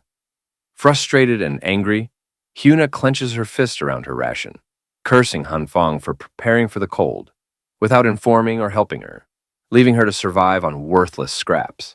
Determined to uncover the truth, she bumps into a passerby in her haste, her mind set on investigating Han Fong's hidden stash and confronting him. As Hyuna storms off, someone calls out to her, asking her to wait. She pauses, turning to recognize the person, her expression shifting to one of mild familiarity. Though masking her frustration, she braces herself for the unexpected encounter. As the person invites Hyona to join them by the fire, Hyona hesitates, considering the offer while shivering in the cold. After a moment, she decides to decline, preferring to return home for warmth instead. The atmosphere remains tense as she weaves through the crowd. Just as Hyona begins to walk away, a hand suddenly grabs her from behind, stopping her in her tracks. The person in the blue coat walks alongside her, offering food and urging her to stay with him for a few days. He attempts to charm her, hinting that he has always had feelings for her. However, Hyona grows visibly uncomfortable, her expression stiffening as she nervously sweats, clearly not welcoming his advances. Suddenly, she lashes out angrily, forcefully pushing him away, making it clear she rejects his intentions. The surrounding crowd watches in silence as the confrontation escalates. The man, now angry and accusatory, grabs Hyona again, mocking her for trying to appear innocent.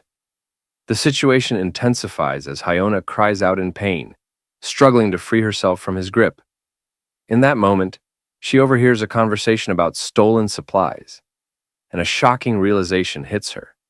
With a sudden burst of fury, Hyona fiercely strikes the man, her expression filled with rage and determination. The intensity of Hyona's strike sends the man reeling, his eyes wide with disbelief. Stunned by the impact, his face contorts in shock as he falls to the ground. In one swift motion, Hyona slaps him again, cutting off his attempt to fight back. The force of the blow sends him flying backward, tumbling dramatically into an abyss as onlookers above witness the intense showdown. Nearby, bystanders are startled and confused by the commotion, some questioning what had just flown past them. As the dust settles, they notice the man lying on the ground, defeated and motionless. Some rush to call for help, while others remain frozen in shock. A young medic rushes over to Hyona, kindly asking if she's injured or unwell. With a smile, she hands over her business card, offering assistance if any discomfort arises.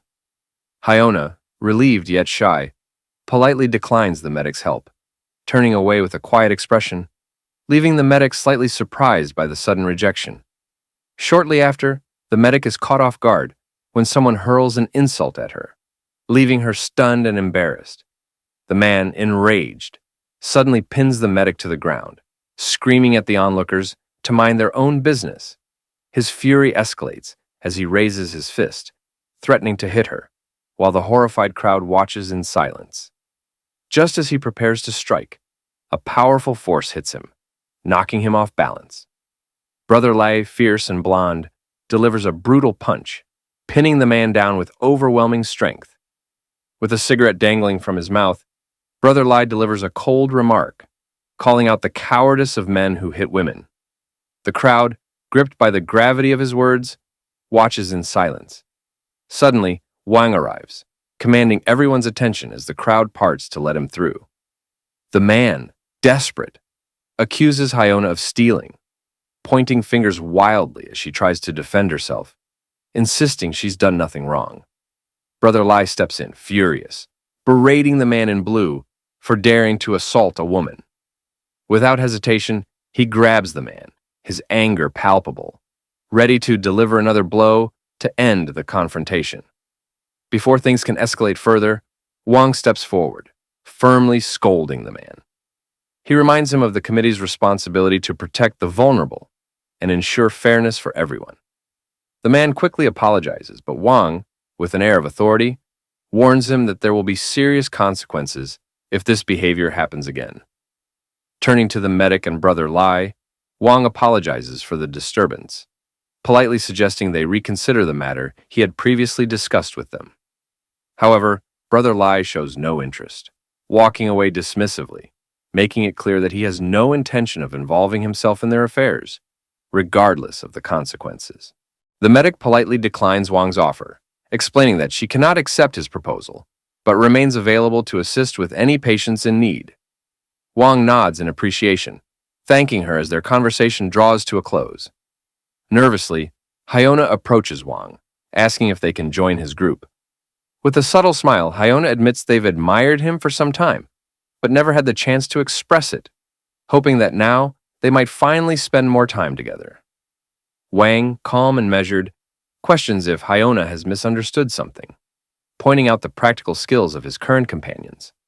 Apologetically, he explains that Hyona currently lacks the value needed for him to consider bringing them into his group, leaving Hyona stunned and hurt by the rejection. Reeling from the blow, Hyona hesitates, but then makes a bold move, revealing that they know the location of valuable supplies. This revelation piques Wang's interest, causing him to pause and reconsider. The scene shifts to a storage room filled with boxes and supplies, where someone discusses the details of the items they've been hoarding. Suddenly, a vortex opens, pulling everything into a swirling blue void as the situation spirals out of control. In the chaotic storage room, a girl excitedly summons a mysterious blue energy out of thin air, while Han Feng watches with eager curiosity. However, things quickly take a strange turn as they uncover an odd mannequin completely unrelated to what they were searching for, leaving them both baffled by the bizarre discovery. Han Feng then explains the girl's unique ability. She can open a vortex from her chest that absorbs everything in sight. Retrieving the items, however, is another story entirely. As the scene unfolds, it becomes clear that the girl is surrounded by clutter. While she can easily store items, her ability to locate specific ones is highly unreliable. Han Feng questions the complexities of the vortex, wondering why it is so difficult to find anything within it and if it distorts space. In response, the girl offers to help by sticking her head inside to search for the missing items, receiving his permission to proceed. Han Feng cautiously approaches the swirling vortex, observing how effortlessly the girl's hand moves within.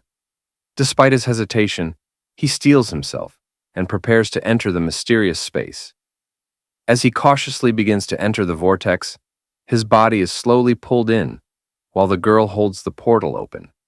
His eyes narrow in determination, though a bead of sweat betrays his underlying anxiety about the uncertain space he's stepping into. Once fully inside the vortex, he is surrounded by swirling blue energy, his expression shifting to surprise as he takes in the strange environment, floating amidst the chaos. Han Feng searches for a way to navigate through the disorienting space, feeling overwhelmed by the sheer size and disorder that surrounds him. Countless objects float aimlessly, and he realizes how challenging it will be to find anything specific. He can't help but compare the situation to searching for a needle in a haystack, while acknowledging the immense power behind such an ability. Now deep within the vortex, panic begins to set in as Han Feng cries out in shock and confusion, overwhelmed by the vastness of the space and the intensity of the experience. His fear is palpable as he shouts, desperate for some sense of control in the disorienting environment. Struggling against the pull of the vortex, Han Feng feels his body being forcefully drawn back, and he gasps in panic. Desperately, he tries to resist, shouting as the overwhelming force continues to drag him further into the unknown. Finally escaping the vortex, Han Feng collapses, coughing and gasping for air, clearly shaken by the experience. In frustration, Han Feng demands to know why he wasn't warned about the lack of oxygen inside the portal. Meanwhile, the girl remains calm and unfazed. Deep in thought, she suddenly perks up, seemingly having found what she was looking for. With a confident motion, she reaches into the vortex and pulls out the long-lost item, surprising even herself. Han Feng excitedly confirms that the item they were searching for has finally been found, expressing amazement at the discovery. However, as they continue searching, they stumble upon something unexpected, catching them off guard once again. Han Feng's expression shifts to shock and disbelief as he suddenly realizes the true nature of what they have uncovered, leading to an intense moment of revelation. The group cautiously approaches the dark, worn staircase, their steps echoing as they ascend. In the next scene, they notice a strange, glowing sign displaying the number 18. The man leading the group pauses, realizing they're approaching something significant, while tension builds among them. The man holding the flashlight hesitates, nervously asking if they should really continue to the 18th floor. Behind him, the boy tightly clutches his tool, visibly uneasy, recalling their strange encounters before, amplifying the group's anxiety. The third member, a man wearing sunglasses, remains calm and mocks their fear. With a dismissive tone, he reminds them that it's the 21st century and scoffs at the idea of believing in ghosts. The man with the flashlight, now resolute, firmly states that their investigation was entrusted to them by Mr. Zhang, and they cannot afford to fail him. The group continues to climb the dark staircase. The boy, still apprehensive, voices his concerns, questioning if they should really trust the woman who may be deceiving them. Meanwhile, someone monitors the group's every movement through a drone camera. A voice over the feed urges them to trust Mr. Zhang's judgment and to finish the mission swiftly. We then cut to Han Feng and the girl watching the surveillance feed. Han Feng remarks how fortunate it was to set up the monitoring system in advance as they carefully observe the group's progress. Wearing his signature green jacket, Han Feng initiates Plan B. He tells the girl that he'll start the fire, and once he returns, she should be ready to act. The intensity escalates as they prepare to execute their meticulously laid plans. Han Feng checks his stopwatch, realizing that timing is critical. In the background, the girl continues her preparations, both of them focused on precision. The countdown shows only 2 minutes left, heightening the tension as time ticks away. As the group ascends the staircase, the man in front asks if the others can hear a sound up ahead. Both the boy and the girl, growing more anxious, wonder if they are about to encounter the ghost-like entity they faced before. Suddenly, mysterious lights appear at the top of the staircase, raising the tension even further. A toy vehicle zooms through the air. Equipped with explosives, the vehicle barrels toward the group at high speed. The intensity of the chase is amplified by the relentless movement, with debris flying in every direction. As one of the vehicles rushes toward them, the man in the lead shines his flashlight on it, confused by what he's seeing. He mutters to himself in disbelief, questioning if it's a toy car. The tension spikes as he gets a closer look, realizing with horror that it's armed with explosives. The danger becomes undeniable just as the vehicle speeds past him, its deadly cargo moments from detonating. The toy car erupts in a fiery blast, engulfing the area in a massive explosion. The shockwave rocks the surroundings, leaving the group to face the deadly aftermath. After the explosion, they're engulfed in a thick cloud of ash. The boy, struggling to see, cries out in pain, exclaiming that his eyes are burning, while another voice calls out, frantically asking where everyone is amidst the disorienting smoke. Suddenly, A strange vehicle with hovering orbs appears above them. The man in sunglasses looks up in shock as this new threat descends, realizing it's carrying another explosive device.